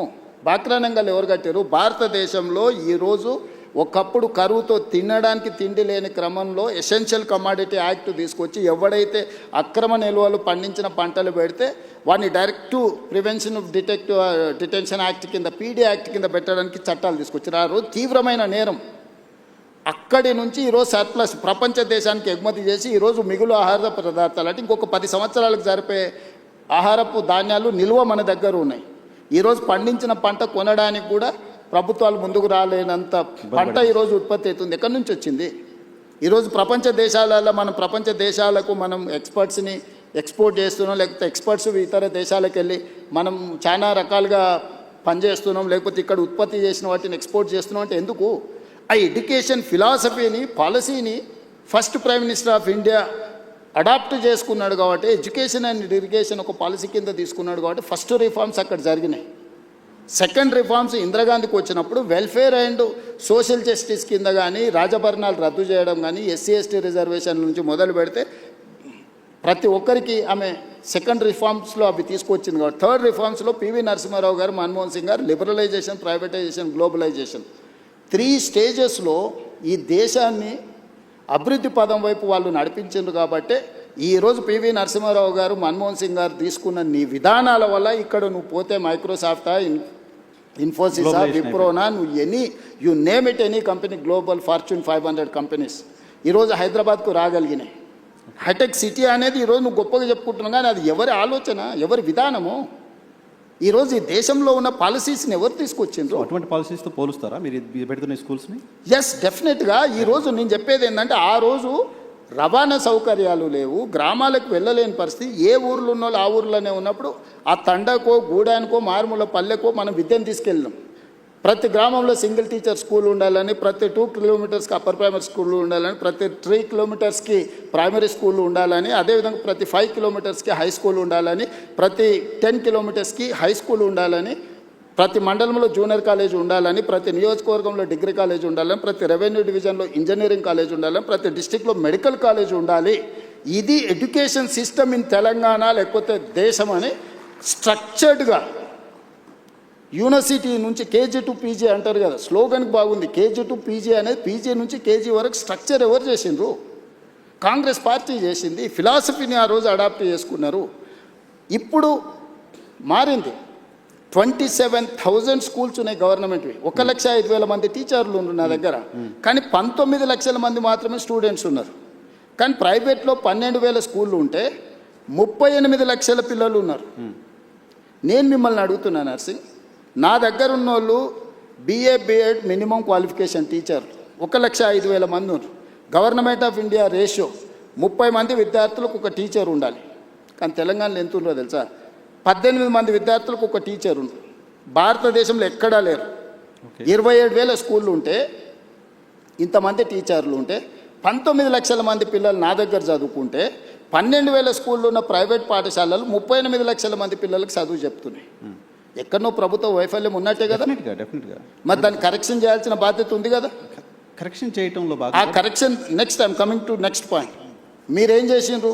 గత పాలకులు ఎవరైనా తెలంగాణ వచ్చిన తర్వాత తీసుకున్న నిర్ణయాలు కూడా, ఎస్సీలకు ఒక సపరేట్ స్కూల్ కట్టిండు, ఎస్టీలకు ఒక సపరేట్ స్కూల్ కట్టిండు, బీసీలకు ఒకటి కట్టిండు, మైనారిటీలకు ఒకటి కట్టిండు, అప్పర్ కాస్ట్ వాళ్ళకు ఒకటి కట్టిండు. కుల వివక్ష పోవాలి, కుల నిర్మూలన జరగాలని నువ్వే చెప్తున్నావు. 1,000 కోట్లు ఖర్చు పెడుతున్నావు. నువ్వే SC school separate, ST school separate, BC school separate, minority school separate, upper caste వాళ్ళకి సపరేట్ కట్టిన తర్వాత కుల వ్యవస్థను నువ్వు ప్రోత్సహిస్తున్నావా, నువ్వు తొలగిస్తున్నావా? కుల వ్యవస్థను తొలగించాలన్నప్పుడు మనందరం కలిసి ఉండాలి. మనందరం కలిసి ఉండాల్సిన పరిస్థితులు ప్రభుత్వం కల్పించాలి. వీళ్ళు ఎస్సీ కాలనీ ఊర్లో సపరేట్ కట్టి, ఎస్టీ కాలనీ సపరేట్ కట్టినాక వాళ్ళ మనోభావం ఎట్లుంటుంది? అరే మేము ఎస్సీలం కాబట్టి మమ్మల్ని ఊరు బయట కట్టిండ్రు అంటున్నారు.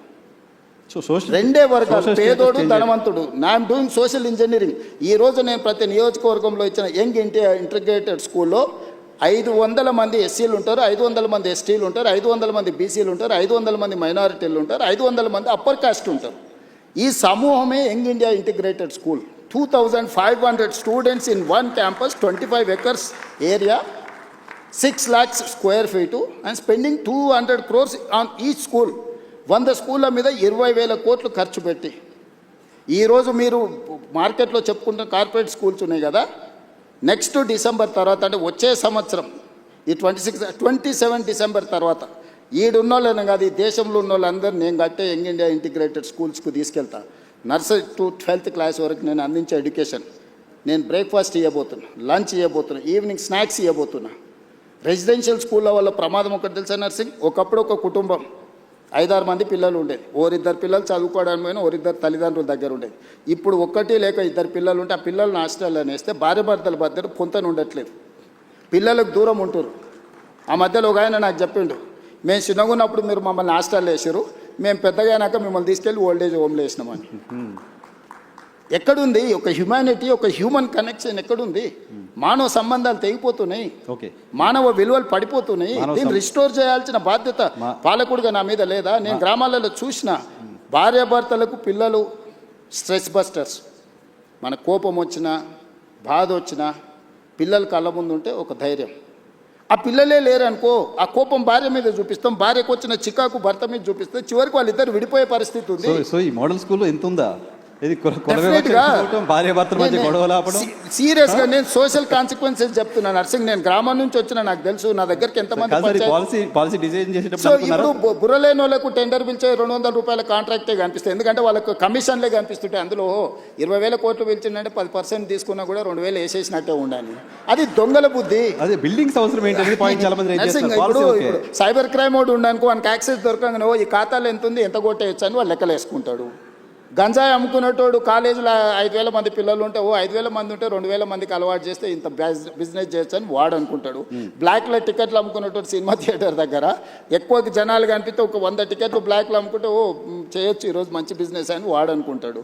టెండర్లు ఇచ్చి కమిషన్లు కొట్టేస్తాడు, దాన్ని వాల్యూ చేసేసి లెక్క కట్టేసి వాడు కమిషన్లు వెనక్కి లెక్కేస్తాడు.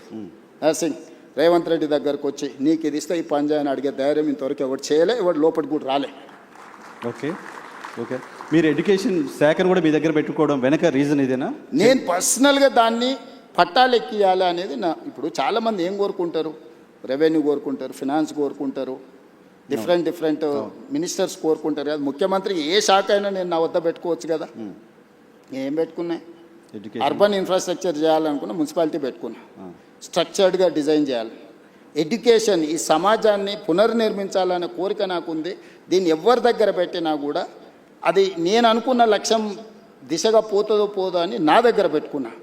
ఈ రెండిట్లల్లా నేను రోజుకు 18 గంటలు రివ్యూలు చేస్తున్నాను. ఆఫీసర్లు అని అడుగు, చచ్చిపోతున్నారు ఆఫీసర్లు. సార్ మేము అంతకుముందు 3 నెలలకు ఒకసారి అట్లా కనిపిస్తే సార్ చెప్పేది 3 గంటలు వింటే మా పని హ్యాపీగా ఉండే సార్, మేము చెప్పాల్సిన అవసరమే లేదు. ఇప్పుడు నువ్వు పిలుస్తున్నావు అంటే మొత్తం తిరిగేసి చదవాల్సి వస్తుంది సార్ అని. సో ఇది డిఫరెన్స్. మీరు మాట్లాడుతుంది చూస్తే అర్థమవుతుంది. నేను ప్రతి ప్రశ్నకి కనీసం 10 నిమిషాలు మాట్లాడుతున్నారు. నాకు టైం 1 అవరే ఉంది. సో ఇంకా చాలా క్వశ్చన్స్ అడగాల్సి ఉన్నాయి. సో మీరు 18 గంటలు రివ్యూ నిర్మిస్తాను ముందుకు వచ్చినప్పుడు నిర్మాణంలో నువ్వు కూడా భాగస్వామి కావాలి. 18 గంటలు రివ్యూ చేస్తున్నారు కాబట్టి అంత నాలెడ్జ్ ఉంటుంది డెఫినెట్గా మీకు. రైట్, చాలా క్వశ్చన్స్ ఉన్నాయి sir. Drug free Telangana okay మాట్లాడుకున్నాం. మీరు నాకు తెలిసి కాంగ్రెస్ పార్టీ అధిష్టానానికి సంబంధించిన ఒక నాయకుడిని అన్న అని పిలిచేంత చనువు నాకు తెలిసి తెలుగు రాష్ట్రాల కాంగ్రెస్ నాయకులకి ఎవరికి ఉన్నట్లేదు. రాహుల్ గాంధీని జస్ట్ మిమ్మల్ని మేమంతా జర్నలిస్ట్ చాలామంది అన్న అని పిలిచినట్టుగా మీరు రాహుల్ గాంధీని అన్న అని పిలుచుకుంటూ తిరుగుతారు. అంత క్లోజ్నెస్ ఎలా వచ్చింది రాహుల్ గాంధీకి? ఇప్పుడు గాంధీ ఫ్యామిలీకి ఈ దేశం పట్ల విశ్వాసము అక్కడ కనపడితే ఇక్కడ దండం పెట్టుకుంటూ నిలబడుతుంటారు. అట్లా వాళ్ళకు ఉంటుంది. దానికి అనుకూలంగా పనిచేసేటోళ్ళను వాళ్ళు ఫ్యామిలీ మెంబర్స్ లాగా ట్రీట్ చేస్తారు. నాకు రాహుల్ గాంధీ గారి దగ్గర కాదు, ప్రియాంక గాంధీ గారైనా సోనియా గాంధీ గారి దగ్గర అయినా నాకు చాలా ఇంటిమసీ. అంటే నేను నా లైన్ ఎప్పుడు క్రాస్ కాను, కాకపోతే నాకు కంఫర్ట్ ఉంది. నేను ఏమనుకున్నా నేను చెప్పగలను. వాళ్ళకి ఏమనిపించినా వాళ్ళు నాకు మీకు కంఫర్ట్ ఇస్తారు. నేను ఫోన్ లేదు నీకు చూపిస్తే ఇప్పుడు ఒక టెక్స్ట్ పెట్టండి, ఇక్కడ లోకల్గా ఏదో కేసు అయిందంటే Revanth why don't you see that case అని. అంటే తెలంగాణలో జరిగే చిన్న సంఘటన కూడా రాహుల్ గాంధీ గారు ముఖ్యమంత్రి గారికి అదేదో చూడు అని అడ్వైజ్ చేసేంత మా కమ్యూనికేషన్ ఉంది. సో గాంధీ కుటుంబంలో ఇంకా సార్, అది ఎలా కాంగ్రెస్ తెలుసుకున్నారు? పాలిటిక్స్ గట్టిగా ఒక 1 decade కూడా కాల మీరు కాంగ్రెస్ పార్టీలో 2017 కదా. 17. ఈ 9 yearsలో ఎలా తెలుసుకోగలిగారు అది? అదే చెప్తున్నా నర్సింగ్, నేను 2007లో టీడీపీలో జాయిన్ అయినా, 2017లో బయటకు వచ్చాను. నేను ఉన్నది 10 సంవత్సరాలే కదా. అవును. ఈ రోజుకైనా చంద్రబాబు నాయుడు గారు ఆయన దగ్గర ఉన్న సొంత నాయకుల కంటే కూడా నన్ను గౌరవిస్తాడా లేదా వెళ్ళిపోయినాక కూడా? ఎందుకు? నార్మల్గా వెళ్ళిపోయిన తర్వాత ఒక పార్టీని వదిలి ఇంకో పార్టీలకు పోయినా, ఒక నాయకుడిని వదిలి ఇంకొక నాయకుడి దగ్గరికి పోయినా వాళ్ళ మధ్యలో సంబంధాలు సత్సంబంధాలు ఉండని చెప్పడం చూసినాం ఈ దేశ రాజకీయాలలో. ఎక్కడైనా కానీ చంద్రబాబు నాయుడు గారికి నేను ఎదురుపడ్డప్పుడు ఆయన కళ్ళల్లో ఏం కనిపిస్తుంది ఒకసారి చూడు. డెఫినెట్గా ప్రేమగా చూస్తారు. నా పట్ల గౌరవం ప్రేమ అనేది ఉంది కదా. That is what my conviction. నేను ఒక నాయకుడితో పనిచేస్తే 100% ఆ నాయకుడితో నిలబడతాను.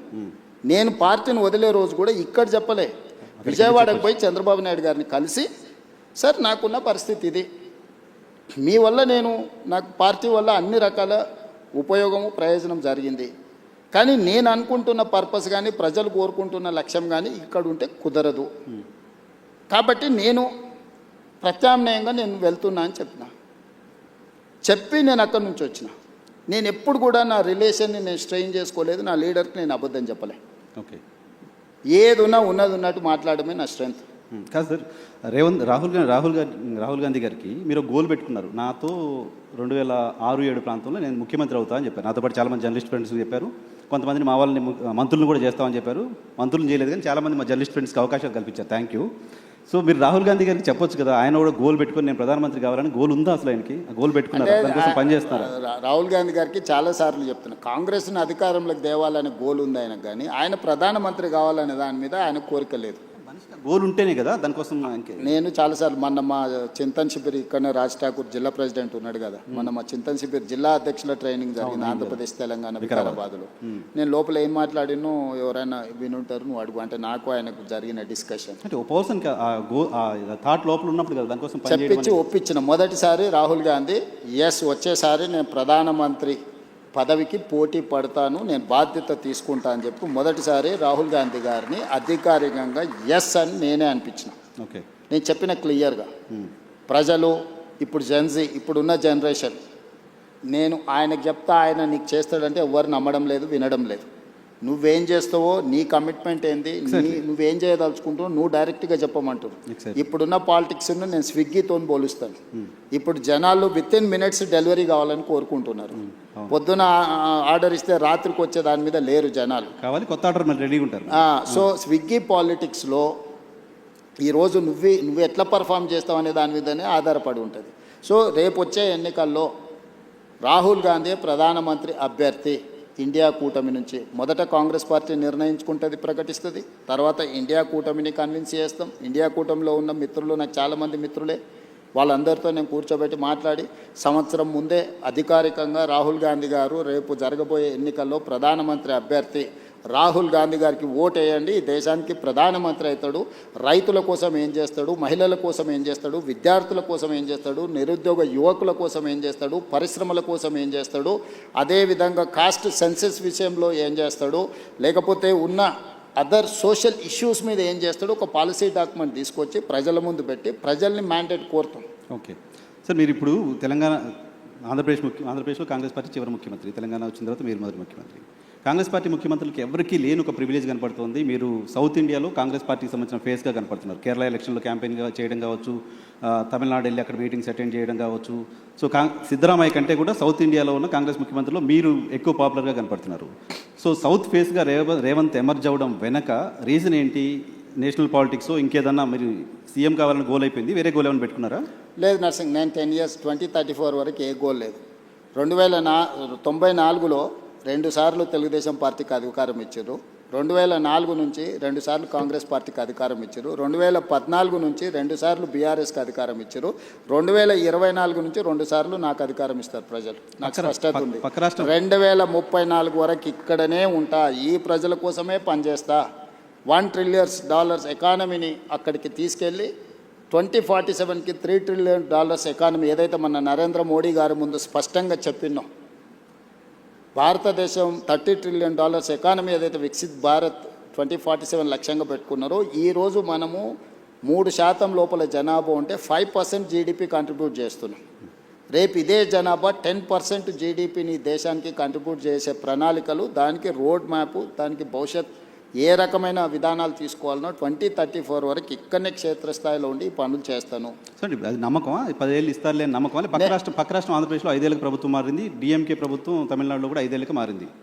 నా జీవితంలో నేను జడ్పీటీసీ అవుతా అనుకున్నప్పుడు జడ్పీటీసీ అయినా, నేను ఎమ్మెల్సీ అవుతా అనుకున్నప్పుడు ఎమ్మెల్సీ అయినా, ఎమ్మెల్యే కావాలనుకున్నప్పుడు ఎమ్మెల్యే అయినా, 2014లో ఎంపీ అవుతా అని చాలా ప్రయత్నం చేసింది, నీకు కూడా తెలుసు కదా. కాకపోతే 19లో అయినా అదే మల్కాజ్గిరి నుంచి, 14లో కూడా మల్కాజ్గిరి నుంచి అవుతా అని చెప్పి తెలుసు కదా. అక్కడ మిస్ అయినా కూడా 19లో మళ్ళీ అక్కడ నుంచి అయినా. జిల్లా పరిషత్ మెంబర్ ఉన్నప్పుడే తెలంగాణ వస్తే తెలంగాణకు ముఖ్యమంత్రి అవుతా అని చెప్పినావునా? నీతో చెప్పిన కదా, నీకు గుర్తుంది కదా. ఆ రోజు చెప్పిన, ఆ రోజు రాజశేఖర రెడ్డి గారు, చంద్రబాబు నాయుడు గారి నాయకత్వం ముందు తెలంగాణ ఎక్కడి నుంచి వస్తుందా, పిచ్చి బ్రహ్మలు అని మాట్లాడిన వాళ్ళు కూడా ఉండరు కదా. వచ్చింది కదా, వచ్చిన తెలంగాణకు ముఖ్యమంత్రి అయినా కదా. ఈ రోజు కూడా నేను చెప్తున్నా 34 వరకు నేను ఉంటా. Confidence sir? నేను ఈరోజు నీ ముందర చెప్పిపోతున్నా, నువ్వు దాచిపెట్టుకో. 34 తర్వాత నేను జాతీయ రాజకీయాల వైపు పోయినప్పుడు ఆ రోజు వచ్చి నువ్వు అడుగు. నువ్వు ఆ రోజు చెప్పి 34 వరకు ఇక్కడ 34 వరకు స్టేట్ పాలిటిక్స్. 34లో గెలిస్తే కూడా రేవంత్ రెడ్డి సీఎంగా ఉండరు, వెళ్ళిపోతారు. 34 తర్వాత మొత్తం 100% సీట్లు గెలిపించి కాంగ్రెస్కి అధికారం ఇచ్చినా కూడా నేను ముఖ్యమంత్రి పదవి తీసుకోను. నేను తర్వాతి తరానికి బదిలీ. చాలా పెద్ద స్టేట్మెంట్ ఇస్తున్నారు సార్. పెద్ద స్టేట్మెంట్ నీకు చెప్తున్నా, అందుకే నీకు చెప్పాలని నీకు చెప్తున్నా. ఓకే. ఎందుకంటే నీకు ముఖ్యమంత్రి అని చెప్పిన రోజు నువ్వు ఆశ్చర్యపోయినావు, అది ఎట్లా సాధ్యం, జిల్లా జడ్పీటీసీ ముఖ్యమంత్రి అవుతాడా అని. ఆశ్చర్యం పోలే, మేము అనుకున్నాం కదా, మాట్లాడుకున్నాం చాలా సందర్భాల్లో. రోజు ఎవరైనా ఒక జడ్పీటీసీ ఇండిపెండెంట్గా గెలిచి రాష్ట్రం వస్తే నేను ముఖ్యమంత్రి అవుతా అంటే ఎవరైనా నమ్ముతారా? నమ్మరు కదా. సో ఇది నోట్ చేసి పెట్టుకోవచ్చు. 34 తర్వాత రేవంత్ రెడ్డి తెలంగాణ. ఈ రోజు మాట్లాడే ప్రతి మాట నువ్వు దాచిపెట్టుకో నీ లైబ్రరీలో, నీకు అవసరమైనప్పుడల్లా చూసుకో. నేను ఈ రోజు చెప్తున్నా 34 వరకు నేను ముఖ్యమంత్రిగా ఉండి, 34 తర్వాత పార్టీ ఎవరిని చేస్తే వాళ్ళని ముఖ్యమంత్రిని చేస్తాను. నేను గాను అవకాశం ఇస్తే కూడా మీరు నేను తీసుకోను. నాకు తెలుసు నా లైఫ్. జాతి దేశం చాలా విశాలంగా ఉంది, దేశానికి కూడా సేవలు అందిస్తా. జాతీయ స్థాయిలో నేను నా అనుభవాన్ని దేశం కోసం పంచుతా. నాకు దేశం పట్ల భక్తి ఉంది. నేను ముందే మన మోడీ గారి ముందర చెప్పిన, పైలా దేశ్ దూసరా జనతా తీసరా దల్, అంటే మొదట దేశము, తర్వాత ప్రజలు, తర్వాత పార్టీ, తర్వాత నేను. సో నాకు ఒక స్పష్టత ఉంది. ఈ స్పష్టతలోనే ఇక్కడి వరకు వచ్చిన. సో మీరు నాకు 2006లో జడ్పీటీసీగా ఉన్నప్పుడు ముఖ్యమంత్రి అవుతా అని చెప్పారు.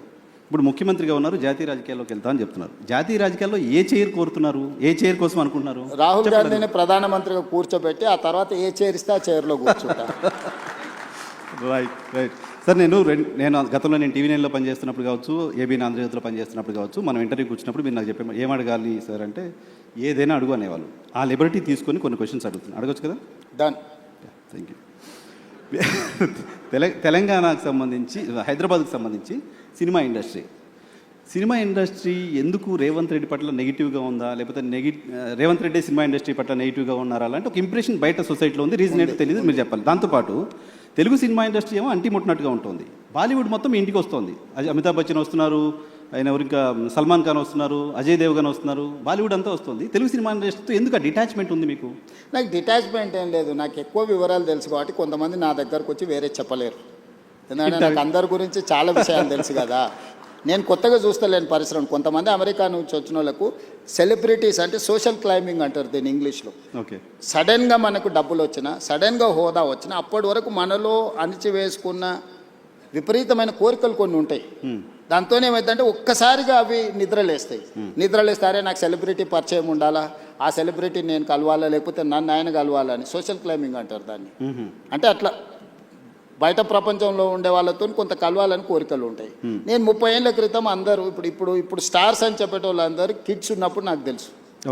నేను పేర్లు చెప్పను కానీ వాళ్ళు స్కూల్కి వెళ్ళి, లేకపోతే జూనియర్ కాలేజ్కి వెళ్ళి, లేకపోతే వాళ్ళు కాలేజ్ నుంచి బయటకు వచ్చి సింగిల్ బియర్ తాగాలనుకున్నప్పుడు కూడా నా దగ్గరకు వచ్చేటోళ్ళు. అన్న నువ్వు సంతకం పెడితే నేను బియర్ తాగుతా అని. సింగిల్ బీర్ తాగడానికి మీరు వచ్చారు, మీ దగ్గరికి వచ్చారు. ముఖ్యమంత్రి అయిన తర్వాత మీ దగ్గర రావడానికి భయపడతారు. అదే చెప్తున్నా, అన్ని చూసిన తర్వాత నాకు వచ్చి కొత్తగా చెప్పలేరు కదా నర్సింగ్. ఓకే. సో అందుకోసమని నేను ఏ పరిశ్రమతోనైనా, ధూల్పేట్ల గుడంబ అమ్ముకునే వాళ్ళతోని నేను అంతే రిలేషన్ మెయింటైన్ చేస్తా. Top of the top star వచ్చినా కూడా నేను అట్లనే ఉంటా. Wipro, Microsoft or any other company CEO వచ్చినా నేను అంతనే ఉంటా. అమెరికన్ అంబాసిడర్ వచ్చినా కూడా నేను అదే విధంగా ఉంటాను. నువ్వు నా బిహేవియర్ చూడు. నువ్వు యావరేజ్ లీడర్తోనున్నా ప్రధానమంత్రితోనున్నా నేను వంగి వంగి నమస్కారాలు పెట్టుడు, అతి వినయాలు చేసుడు, లేకపోతే టూ మచ్ ఏదో ఇంప్రెస్ చేసేసి ఏదో నటించేద్దామని నా బ్లడ్లోనే లేదు. ఓకే, నేను ఉన్నది ఉన్నట్టు ఉంటా, వచ్చేది వస్తుంది, పోయేది పోతుంది. ఇట్లుంటేనే ముఖ్యమంత్రి అయినా. ఇంకా కొత్తగా ఏంది నేను చేసేది?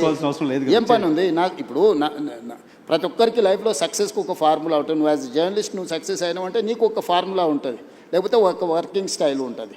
ఇంకొక లీడర్కి ఇంకొక లాగా ఉంటుంది, ఇంకొక సెలబ్రిటీకి ఇంకొక లాగా ఉంటుంది. నాకు నా లైఫ్ ఇట్లనే గౌరవాన్ని తెచ్చిపెట్టింది, హోదాని తెచ్చిపెట్టింది, ఈరోజు గుర్తింపు వచ్చింది. సో నా లైఫ్ అనేది ఇట్లనే ఉంటుంది నర్సింగ్. ఇందులో నేను అనేది టాలీవుడ్ బాలీవుడ్ కాదు, హాలీవుడ్ కూడా హైదరాబాద్లో షూటింగ్ జరగాలి, ఇండస్ట్రీని ఆ విధంగా తీసుకెళ్లాలని నేను ప్రయత్నం చేస్తున్నా. అందుకే ఈరోజు నెట్ఫ్లిక్స్ కానీ వీటన్నిటిని కూడా మనం ఇక్కడికి తీసుకొచ్చినాం. సో నేను ఇండస్ట్రీకి ఒక హబ్ లాగా క్రియేట్ చేయదలుచుకున్నా. ప్రపంచంలో ఉండే సినిమా ఇండస్ట్రీ హైదరాబాద్లో ఉండాలనేది నా కోరిక. ఓకే, నేను అందుకే ఆ విధమైన ప్రణాళికలు వేస్తున్నా. సో నేను ఇండివిజువల్స్ని టూ మచ్గా ప్లీజింగ్ చేసే పనిలో నేను ఉండను. ఓకే, నేను నా పని 18 గంటలు నేను పని చేయాలి. నా పనిలో ఈరోజు ఎవరు అవసరం, ఎవరిని కలవాలి, ఎవరి వల్ల రాష్ట్రానికి ప్రయోజనం ఉంటే నేను వాళ్ళ కోసం టైం స్పెండ్ చేస్తా. ఓకే, మీరు ముఖ్యమంత్రి కావడం కోసం బయట కాంగ్రెస్ పార్టీ మెస్సీని కూడా తెచ్చినా మీకు తెలుసు కదా. పిల్లలకు ఒక స్ఫూర్తి అయిన మెస్సీని తెస్తే కూడా తప్పు పట్టిరా. ఏం చేయాలి? నేను మైదానంలో మెస్సీని తెచ్చినా కానీ పబ్లో పోయి డ్రగ్స్ కోసం ప్రమోట్ చేయలే కదా. పబ్ కల్చర్ వాళ్ళు అనుకుంటుండ్రు, స్టేడియం కల్చర్, స్పోర్ట్స్ కల్చర్ నేను అనుకుంటున్నా. ఈ కల్చరల్ డిఫరెన్సెస్ ఉన్నాయి మాకు. Okay, so farm house culture వాళ్ళు అనుకుంటుండ్రు, కల్చర్ అని నేను అనుకుంటున్నా. ఈ కల్చరల్ డిఫరెన్సెస్ ఉన్నాయి. What should I do? Okay, okay, మీరు ముఖ్యమంత్రి కావడం కోసం చాలామంది కాంగ్రెస్ పార్టీ కార్యకర్తల కష్టం, మీ కష్టం, మీరు చాలా ఫేస్ చేశారు, అంత ఓకే. వీటన్నిటితో పాటు మీకోసం కష్టపడ్డ మీ సతీమణి గారు ఉన్నారు, అటు కూడా చాలా కష్టపడ్డారు కదా. లాస్ట్ 4-5 ఇయర్స్ అయితే చాలా కష్టపడ్డారు, తెలుసు మాకు. సో మహిళా రిజర్వేషన్ బిల్లుని కాంగ్రెస్ పార్టీ పార్లమెంట్లో వ్యతిరేకంగా ఓటేసిన సందర్భంగా భారతీయ జనతా పార్టీ మోడీ గారు చెప్పారు, కాంగ్రెస్ నాయకుల్ని ఇంట్లో మీ భార్యలు అడగండి ఎందుకు వ్యతిరేకంగా ఓటేసావని. అడిగారా మీ సతీమణి ఏమన్నా? ఇప్పుడు మోడీ గారైనా భారతీయ జనతా పార్టీలైనా మహిళా రిజర్వేషన్ ముసుగు దొడుక్కొని దక్షిణ భారతదేశాన్ని హత్య చేయాలనే ప్రయత్నం చేశారు. ఆ హత్యాయత్నాన్ని నేను అడ్డుకున్నా. మహిళా రిజర్వేషన్ కానీ నియోజకవర్గాల పునర్విభజనకు ఎలాంటి సంబంధం లేదు. పార్లమెంటు పెట్టిన బిల్లు సీట్ల పెంపకం అనేదే బిగ్గెస్ట్ సమస్య. సీట్ల పెంపకానికి వాళ్ళు ఎన్నుకున్న విధానాన్ని మాత్రమే మేము వ్యతిరేకించినాం.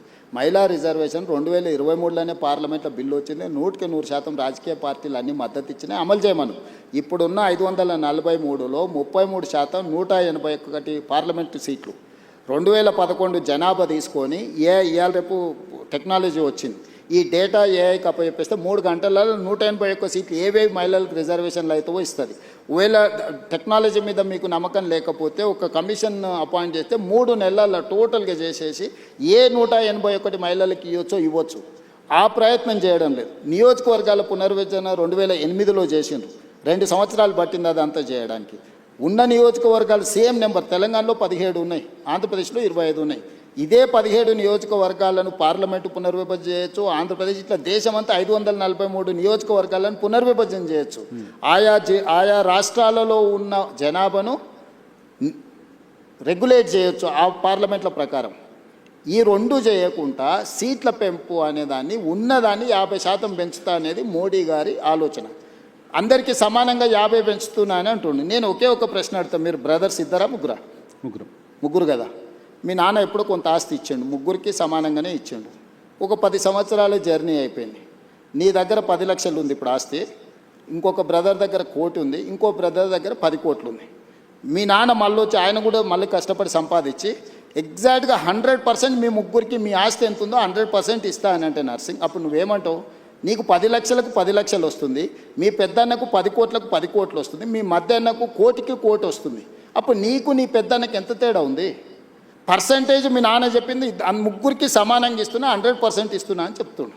పర్సంటేజ్ చూస్తే రాజ్ ఠాకూర్ అయినా ఇంకోరైనా జడ్జి ఎవరైనా సామరామన్న కరెక్టే కదా. నర్సింగ్ 100% వచ్చింది, వాళ్ళు ఇంకో అన్నకు 100% వచ్చింది, వాళ్ళ పెద్ద అన్నకు 100% వచ్చింది. Percentage is not a solution for this problem. కానీ జనాభా లెక్కల ప్రకారం చేస్తే ఇంకా నష్టపోతుంది. జనాభా లెక్కలు చేయమని ఎవడన్నాడు? ఎవడడిగండి? నువ్వు జనాభా లెక్కలు చేయొద్దని 76లో ఇందిరాగాంధీ నిషేధం విధించింది, 2001లో జనాభాను ప్రాతిపదిక తీసుకోవద్దని అటల్ బిహారీ వాజ్పేయి నిషేధం విధించిండు. ఇందిరాగాంధీ 1976లో గుర్తించింది జనాభా ప్రాతిపదికం చేస్తే దక్షిణ భారతదేశానికి నష్టం జరుగుద్ది అని. 1976 నియోజకవర్గ పునర్విభజన చేసినప్పుడే 1970 నుంచి 76 వరకు కుటుంబ నియంత్రణ చేయడం వల్ల దక్షిణాది రాష్ట్రాలలో అమలు చేసిన కేంద్ర ప్రభుత్వం ఇచ్చిన ఆదేశాలను జనాభా తగ్గింది. ఇది ఒకవేళ ప్రాతిపదిక అయితే దక్షిణాది రాష్ట్రాలకు నష్టం జరుగుద్దని 25 సంవత్సరాలు నిషేధం విధించింది శ్రీమతి ఇందిరాగాంధీ గారు. 2001లో అటల్ బిహారీ వాజ్పేయి గారు ప్రధానమంత్రిగా ఉన్నప్పుడు విజ్డమ్ వాడి ఆయన ఇంకొక 25 సంవత్సరాలు నిషేధం విధించిండు. 76 నుంచి 2026 వరకు 50 సంవత్సరాలు జనాభా ప్రాతిపదికన కాదు, ఆయా రాష్ట్రాలలో ఉన్న సీట్లను ఆ రాష్ట్రాల మధ్యలోనే పంచాలి, బయటికి తీసుకోవద్దని నియంత్రించరు. ఈరోజు నరేంద్ర మోడీని అదే అడుగుతున్నాం. ఇందిరాగాంధీ గారిని వాజ్పేయి గారిని ఆదర్శంగా తీసుకొని ఇంకొక 25 సంవత్సరాలు ఇదే నెంబర్ను ఈ రాష్ట్రాలలో ఉన్న దాంట్లో పెంచు. లేదు అని అంటే నేను అక్కడ చెప్పినా ఇక్కడ చెప్తున్నా. ఈరోజు కేరళలో 20 ఉన్నాయి, ఉత్తరప్రదేశ్లో 80 ఉన్నాయి. కేరళ ఉత్తరప్రదేశ్ మధ్యలో గ్యాప్ 60 ఈరోజు సీట్లు, అంతేనా? 20కి 80కి గ్యాప్ 60 కదా. 50% పెంచితే మోడీ గారు చెప్పినట్టు కేరళలో 30 అవుతాయి, ఉత్తరప్రదేశ్లో 120 అవుతాయి. 30కి 120కి గ్యాప్ 90%. ఏమో 50% పెంచినట్టుగా అనిపిస్తుంది నీకు. ఈరోజు కేరళలో 20 కాస్త 30 అవుతున్నాయి, 80 కాస్త 120 అవుతున్నప్పుడు 60 ఉండాల్సిన గ్యాప్ 90కి వస్తుంది. ఈ విధంగా 850 సీట్లు చేస్తే దక్షిణాది రాష్ట్రాలు 200 లోపలికి పరిమితం అవుతాయి, ఉత్తరాది రాష్ట్రాలు 650 అవుతాయి. మ్యాజిక్ నెంబర్ 425 అనుకుంటే ఉత్తరాది రాష్ట్రాలతోనే ప్రభుత్వం ఏర్పడుతుంది. ఇక దక్షిణాది రాష్ట్రం ద్వితీయ శ్రేణి పౌరులుగా మారిపోయి పన్నులు కట్టాలి, ఢిల్లీకి వెళ్ళి సలాంలు కొట్టాలి. సో ప్రస్తుతానికి ఆపగలిగారు మీరు చెప్పిన ఖచ్చితంగా ఆ ఫార్ములా వర్కౌట్ అవ్వదు. అందుకే నేనేమన్నా అంటే సుప్రీంకోర్టు టైమ్ అండ్ అగైన్ కొన్ని జడ్జిమెంట్లు ఇచ్చింది. ఎడ్యుకేషన్లో ఇచ్చింది కదా, 50% డిజబిలిటీ, 50% మెరిట్ అన్నారు. అంటే ఎనీ రిజర్వేషన్ ఈజ్ 50% దాటొద్దు, 50% మెరిట్కి ఇవ్వండి, 50% రిజర్వేషన్లు ఇవ్వన్నారు. ఉద్యోగాలలో సేమ్ చెప్పారు, విద్యలో సేమ్ చెప్పారు. లోకల్ బాడీస్లో మేము బీసీలకు 42%, మొత్తం 69% పెంచుతామంటే సుప్రీంకోర్టు కొట్టేసి మీరు ఏ రిజర్వేషన్లు ఇచ్చినా 50% ఇవ్వండి, మిగతా 50% ఓపెన్ కేటగిరీ పెట్టమన్నారు. నేను అందుకే నరేంద్ర మోడీ గారికి సింపుల్ ఫార్ములా చెప్పిన, పర్ఫార్మింగ్ స్టేట్స్కి 50% ఇవ్వు, పాపులేషన్ బేసిస్ మీద నువ్వు ఏదైతే అంటున్నావు 50% తీసుకో. సో మేము పర్ఫామ్ చేసినాము, మేము కుటుంబ నియంత్రణ పాటించినాము, మేము ఆర్థికంగా ఈ దేశానికి ఈ ఉన్న దక్షిణాది రాష్ట్రాల్లో 40% దేశ ఎకానమీలో మనం కాంట్రిబ్యూట్ చేస్తున్నాం. మేము పర్ఫామ్ చేయడం ఎందుకు? మేము కూడా ఉత్తరప్రదేశ్ లాకనో, బీహార్ లాకనో, బెంగాల్ లాకనో పిల్లలను సంతతిని పెంచుకుంటూ వెళ్ళిపోతే ప్రభుత్వము ఇప్పుడు డెవల్యూషన్ కూడా అదే ప్రాతిపదికనిస్తుంది. ఇవాళ మనం ₹1 పన్ను కడితే మనకు 42 పైసలు వస్తుంది. బీహార్ ₹1 కడితే పన్ను ₹6.50 పోతుంది, ఉత్తరప్రదేశ్కు ₹3.50 పోతుంది, మధ్యప్రదేశ్కు ₹2.50 పోతుంది. నేను అడుగుతున్న ఈ దేశంలో కష్టపడి సంపాదించి పన్నులు కట్టేటోనేమో నువ్వు శిక్షిస్తావు, దుబారగా తిరిగేటోడు, గాలికి తిరిగేటోడు, ఏ పని చేయనోడు, ఎందుకు గొరగానోనికి నువ్వు అడ్డగోలుగా డబ్బులు ఇచ్చుకుంటూ పోతున్నావు. ఎన్ని రోజులు భరించాలి? ఆంధ్ర తెలంగాణ పంచాయతీ ఆగిపోయింది కాబట్టి పొలిటికల్ సప్రెషన్ ఇది చివరికి రాజకీయ వివక్షగా మారుతుంది. ఆంధ్రప్రదేశ్ అంటే దక్షిణాది రాష్ట్రాల 200 సీట్లతోని పని లేకుండానే ఈరోజు 131 ఉన్నాయి, 50% పెరిగితే 196 అవుతాయి. 850లో దక్షిణాది రాష్ట్రాలన్నీ కలిసి కేరళ, తమిళనాడు, తెలంగాణ, ఆంధ్రప్రదేశ్, కర్ణాటక, పాండిచ్చేరి అందరం కలిస్తే కూడా 196 అవుతున్నాం. 850లో 190, 200 తీసేస్తే వాడికి 450 అక్కడనే వచ్చేస్తున్నాయి. తెలంగాణ అంటే ఈ దక్షిణాది దేశ రాష్ట్రాల నుంచి సింగిల్ కంట్రిబ్యూషన్ కూడా అవసరం లేకుండా ప్రభుత్వం వస్తే మంత్రి కాదు కదా, చెప్పరాసిన నౌకరు కూడా ఇయ్యాడు. రైట్ సార్, ఒక 2 క్విక్ క్వశ్చన్స్ ఉన్నాయి, టైం కూడా అయిపోతుంది, మీ టైం చాలా తీసుకున్నాను నేను. సో మహిళల పైన దాడులకు సంబంధించిన అంశంలో తెలంగాణ ప్రభుత్వం పైన చాలా విమర్శలు చేస్తున్నారు. మహిళలపైన దాడులు అరికట్టడంలో ఫెయిల్ అయింది, గతంలో షీ టీమ్స్ ఉండే ఇంకేదో చేశాము, ఇప్పుడు అది ప్రాపర్గా లేదు అనే విమర్శ వస్తుంది. రీసెంట్గా కేంద్ర మంత్రి బండి సంజయ్ గారి కుమారుడికి సంబంధించిన అంశం ఒకటి ఉంది, దానిలో ప్రభుత్వం ప్రాపర్గా యాక్ట్ చేయలేదు లాంటి ఒక విమర్శలు మీ ప్రభుత్వం ఫేస్ చేస్తుంది. అంటే నేను అనేది మహిళల దాంట్లలో నువ్వు పాత కేసులు ఇప్పుడు క్రైమ్ చూడు, మేము నియంత్రించింది చూడు, గతంలో జరిగిన బ్రూటల్ రేప్స్ కానీ టీఆర్ఎస్ లీడర్లే ఇన్వాల్వ్ అయ్యి మహిళల మీద చేసిన దాడులు కానీ అన్నీ లెక్క తీసుకో. ఎస్, నువ్వు అన్నది బండి సంజయ్ గారి వివాదం జరుగుతుంది. మొట్టమొదట 8th రోజు 8వ తారీఖు రోజు రాత్రి 7:30 గంటల 8 గంటల ప్రాంతంలో వాళ్ళ మదర్ పేట్ బషీరాబాద్ పోలీస్ స్టేషన్కి వచ్చి ఒక ఫిర్యాదు చేసింది, మా అమ్మాయి మీద లైంగిక దాడి జరిగింది, మీరు ఫిర్యాదు చేయండి అని. వితిన్ అవర్ మేము ఫోక్సో కేసులు కట్టి తల్లి ఇచ్చిన స్టేట్మెంట్ మీద రికార్డ్ చేసినాం. ఒక కంప్లైంట్ వచ్చినాక 24 గంటల లోపల ఆ అమ్మాయి బాధితురాలి స్టేట్మెంట్ తీసుకోవాలి. ఇక్కడ ఆ అమ్మాయి మైనర్ అనేది ఎవరు ప్రూవ్ చేయాలా? ఇమ్మీడియట్గా అమ్మాయితోనే వెళ్ళి స్టేట్మెంట్ తీసుకొని సెక్షన్స్ ఆల్టర్స్ చేసినాం. 10th రోజు ప్రధానమంత్రి ఇక్కడికి వచ్చింది. మేము ఎక్కడికి వెళ్ళాలి? ప్రధానమంత్రికి 9-10 తారీఖు 10,000 మంది పోలీసులతో రక్షణ కల్పించాల్సి వచ్చింది. ప్రధానమంత్రి గారు ఒక్క ప్రోగ్రామ్ అటెండ్ కావాలి, 6 ప్రోగ్రాంలు అటెండ్ అయ్యారు. హైటెక్ సిటీ కావచ్చు, సింధు హాస్పిటల్ కావచ్చు, పవన్ కళ్యాణ్ కావచ్చు, చంద్రబాబు నాయుడు గారు కావచ్చు, బేగంపేట కావచ్చు, పరేడ్ గ్రౌండ్లో పబ్లిక్ మీటింగ్. వేలాది మంది కార్యకర్తలు వచ్చినప్పుడు సిస్టమ్ మొత్తము 4 days కంటిన్యూస్గా 10,000 పోలీసు ఈ మొత్తం కమిషనరేట్లలో అందరూ అక్కడనే డిప్లాయ్ చేయాల్సి వచ్చింది. Prime minister security. చిన్న మిస్టేక్ జరిగితే ఏం జరుగుతుందో నీకు తెలియదేముంది. అందులో హైదరాబాద్ హై సెన్సిటివ్ సిటీ. రకరకాల దేశంలో ఏ మూలన ఐఎస్ఐ దాడులు జరిగితే కూడా దాని మూలాలు అప్పుడప్పుడు హైదరాబాద్లో వెళ్తూ ఉంటాయి.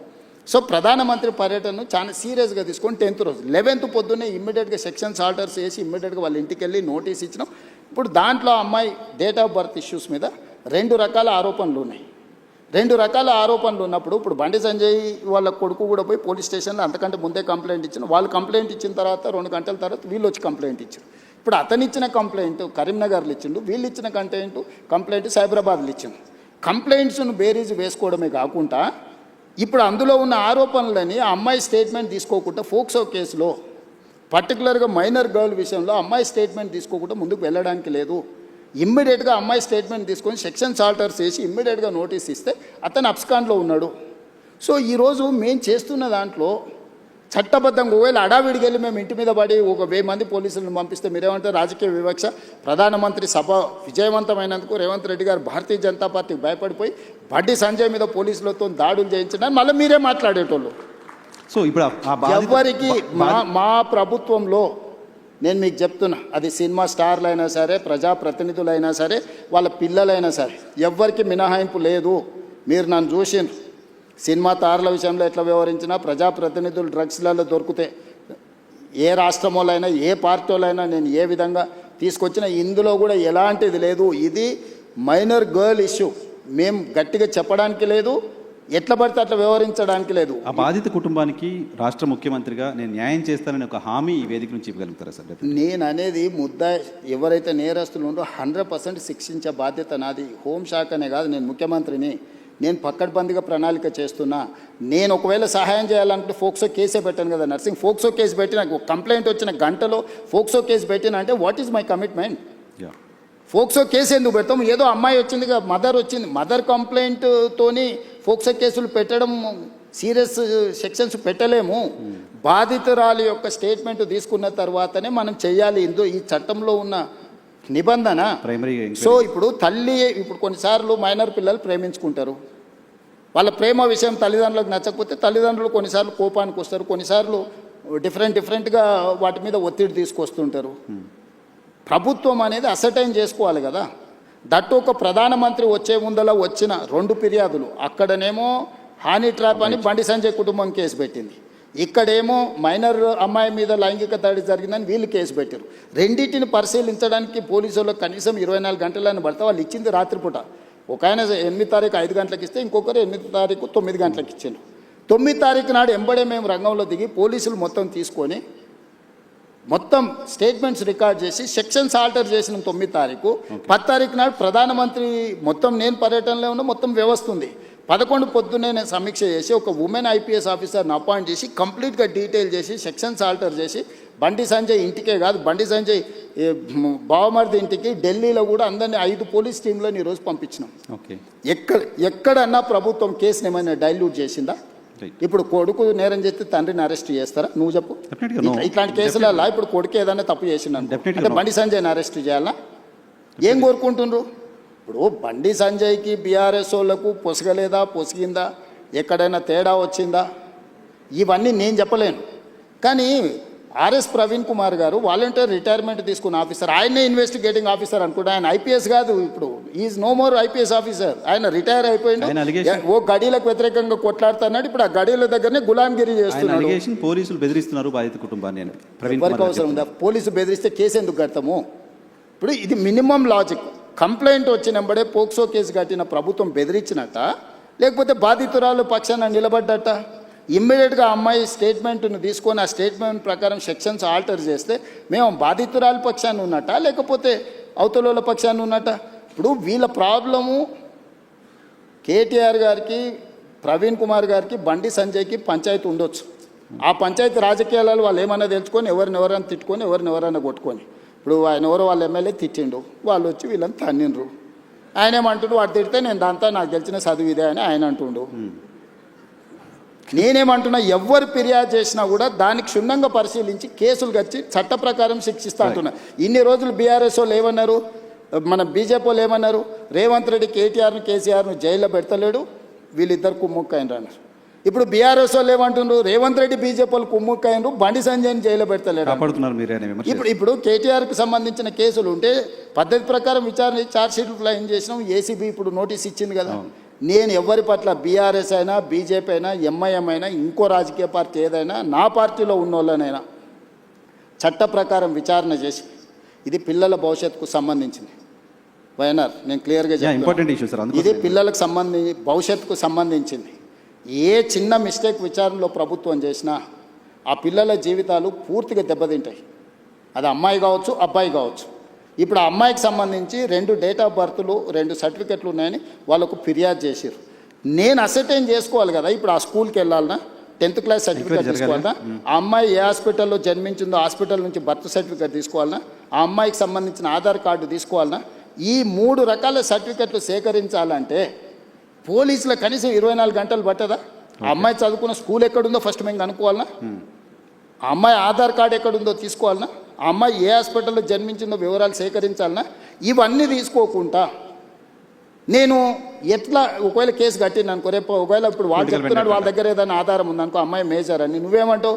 బండి సంజయ్ మీద పడక వాళ్ళ పిల్లగాని మీద రేవంత్ రెడ్డి రాజకీయంగా ఎదుర్కోలేక పిల్లగాన్ని అడ్డం పెట్టుకొని రాజకీయాలు చేస్తుండు. ఇప్పుడు ఒక రోజు లేట్ కావచ్చు ఆధారాలు సేకరించడం, శిక్ష నుంచి ఎవరు తప్పించుకోలేరు. ఆలస్యం కూడా వివరాలు సేకరించడానికి ఇది ఆలస్యం అని కూడా నేను అనట్లేదు. మేము ఇమ్మీడియట్గా నోటీస్ ఇచ్చినాం, ఇంటికి గోడ కతికిచ్చినాం, పోలీస్ టీంలను పంపించినాం, ఢిల్లీకి పంపించినాం. మేము అన్ని రకాల ప్రయత్నాలు చేస్తున్నాం. మేము హార్ష్గా బిహేవ్ చేయలేము. నేను హార్ష్గా నన్ను జైల్లో పెట్టిన కేసీఆర్ కుటుంబం పట్ల ఎప్పుడైనా హార్ష్గా వ్యవహరించిన 28 నెలలు అయింది. నువ్వు ఎట్లా ఎక్స్పెక్ట్ చేస్తున్నావు? కేటీఆర్కు బండి సంజయ్ మీద కోపం ఉండొచ్చు, అదే పార్టీలో వాళ్ళకి ఎవరైనా మిత్రులు ఉండొచ్చు, బీజేపీలో. కవిత గారే ఏం చెప్పిండ్రు, బీజేపీలో విలీనం చేయడానికి హరీష్ కేటీఆర్ నా దగ్గర జైలు ప్రతిపాదన తెస్తే నేను తిట్టేలా కొట్టి నేను చెప్పిందా? అట్లా కాదు. అంటే విలీనం చేయాలన్నప్పుడు మరి బండి సంజయ్ ఏమైనా వ్యతిరేకించిండా వీళ్ళను? మీ పగ ఏంది బండి సంజయ్ మీద? మీరేమన్నా కొట్లాడుకోండా? నేను ప్రభుత్వాన్ని నడుపుతున్నా, నేను సత్రం నడుపుతలేను. నేను ప్రభుత్వం నడిపేటప్పుడు బాధ్యతాయుతంగా వ్యవహరిస్తాను. నేను బండి సంజయ్కు మినహాయింపు లేదు, ఎవ్వరికి మినహాయింపు లేదు. ఇది పిల్లలకు సంబంధించిన విషయము. దీన్ని జాగ్రత్తగా వ్యవహరిస్తున్నాం, మేము ఆచితూచి వ్యవహరిస్తున్నాము. ఏ ముద్దాయి కూడా తప్పించుకోడు. నేను బాధిత కుటుంబానికి అష్యూర్ చేస్తున్నా, 100% ఈ ప్రభుత్వం బాధితులకు అండగా నిలబడుతుంది. తప్పు చేసిన వాళ్ళను తప్పకుండా శిక్షిస్తుంది.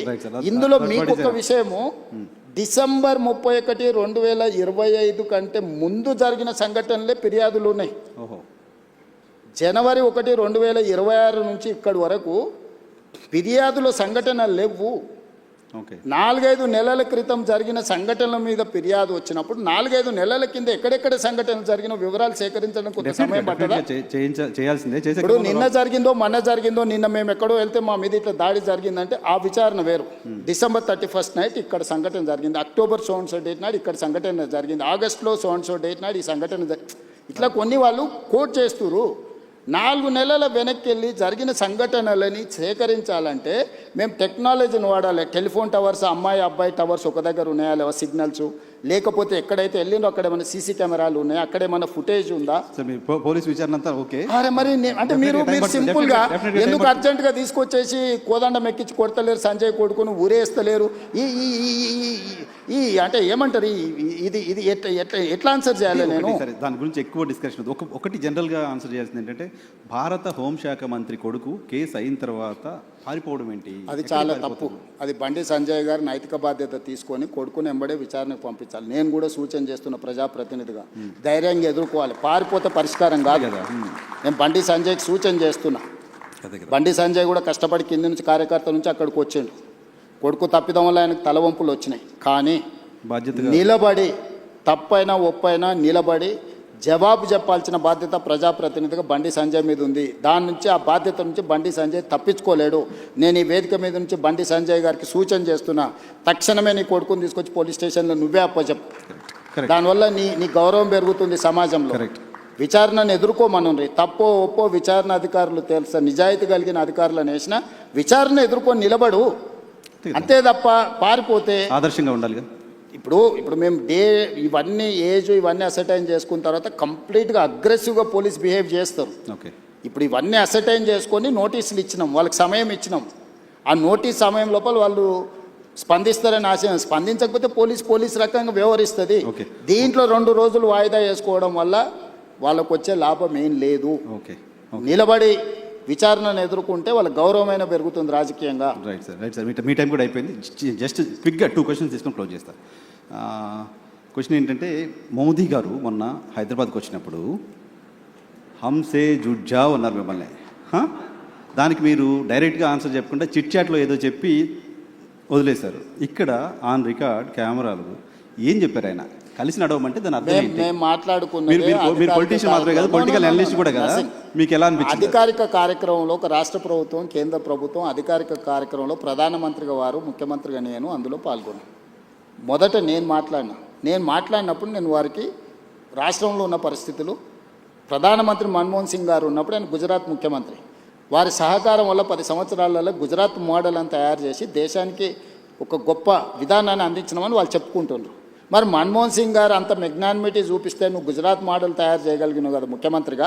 ఈరోజు మీరు మోడీ గారు ప్రధానమంత్రిగా ఉన్నారు. మా తెలంగాణ ప్రజలు నా నుంచి కూడా తెలంగాణ మోడల్ ఎక్స్పెక్ట్ చేస్తున్నారు. ఆనాడు మోడీ గారు మీకు అందించిన సహకారం ఈనాడు మోడీ గారు రేవంత్ రెడ్డికి అందించాలి. దాంతో ఈ దేశ ఆర్థిక వ్యవస్థలో 10% మేము కాంట్రిబ్యూట్ చేస్తాం, నీ సహకారం మాకు కావాలని స్పష్టంగా నేను చెప్పిన. అప్పుడు ఆయన వికసిత్ భారత్ గురించి చెప్పి ముజే జోజా నువ్వు ఏదైతే అంటే ఆ రోజుల్లో ఇచ్చినట్టు ఇస్తే నీకు సగమే వస్తాయన్నాడు. ఆ రోజున్న రూపాయి మారకం విలువ ఈ రోజు ఇప్పుడే టీవీలో చూసిన 97 రూపాయలు అయినట్టుంది డాలర్. ఆ రోజు ఎంత ఉంది?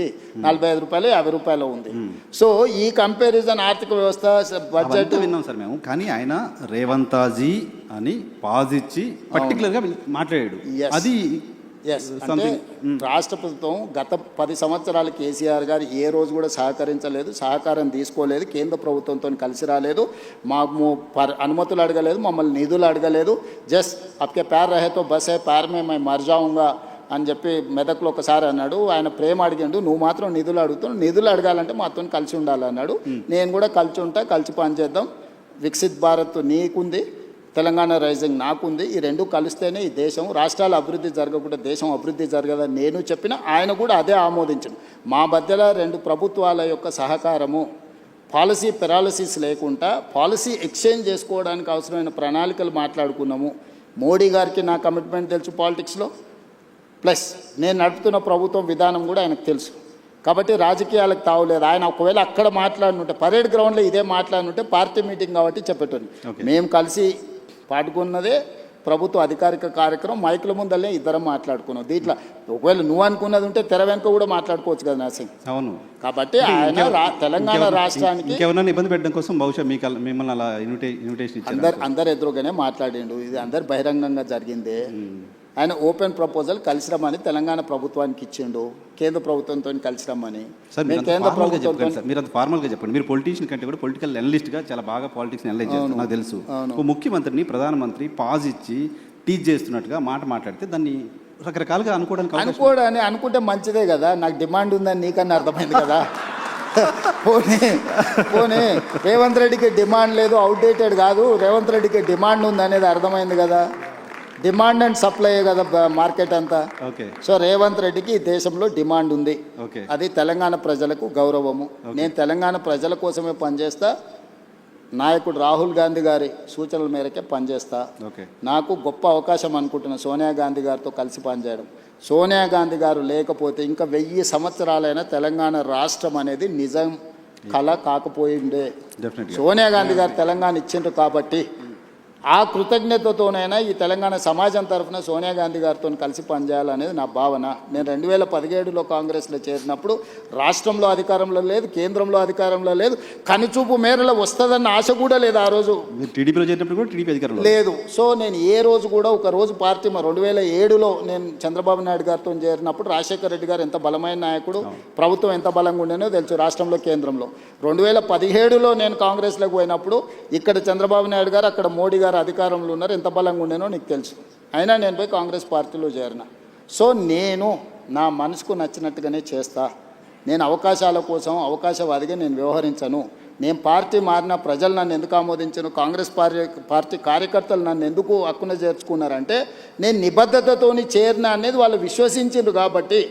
ఎగ్జాక్ట్గా 3 ఏళ్లలో నేను పార్టీ ప్రెసిడెంట్ అయినా, 5 ఏళ్లలో ముఖ్యమంత్రిని అయినా, 2.5 సంవత్సరాలు ముఖ్యమంత్రిగా చిన్న వివాదం లేకుండా, చిన్న సమస్య లేకుండా ప్రభుత్వాన్ని నడపగలిగిన. సో ఇక్కడ నేను కన్విక్షన్తో చేస్తాను. నేను చేసేటివన్నీ 100% కరెక్ట్ అని నేను చెప్పను. 10 పనులు చేస్తే 3-4 తప్పులు జరుగుతాయి, సరిదిద్దుకొని ముందుకు వెళ్తా. అన్నీ మనం చేసేటప్పుడు మంచి జరగాలనే చేస్తాము. మీరు కూడా ఒక 5-10 ప్రశ్నలు అడిగినారు. దీంట్లో ఒక 3-4 బ్రహ్మాండంగా ఉంటాయి, ఒక 2-3 యావరేజ్గా ఉంటాయి, ఒక 2-3 కొంతమందికి నచ్చకపోవచ్చు, అవసరమా ఇది అని అనుకోవచ్చు. కాకపోతే ఏం చేయకుంటుంటే ఏ తప్పు జరగదు.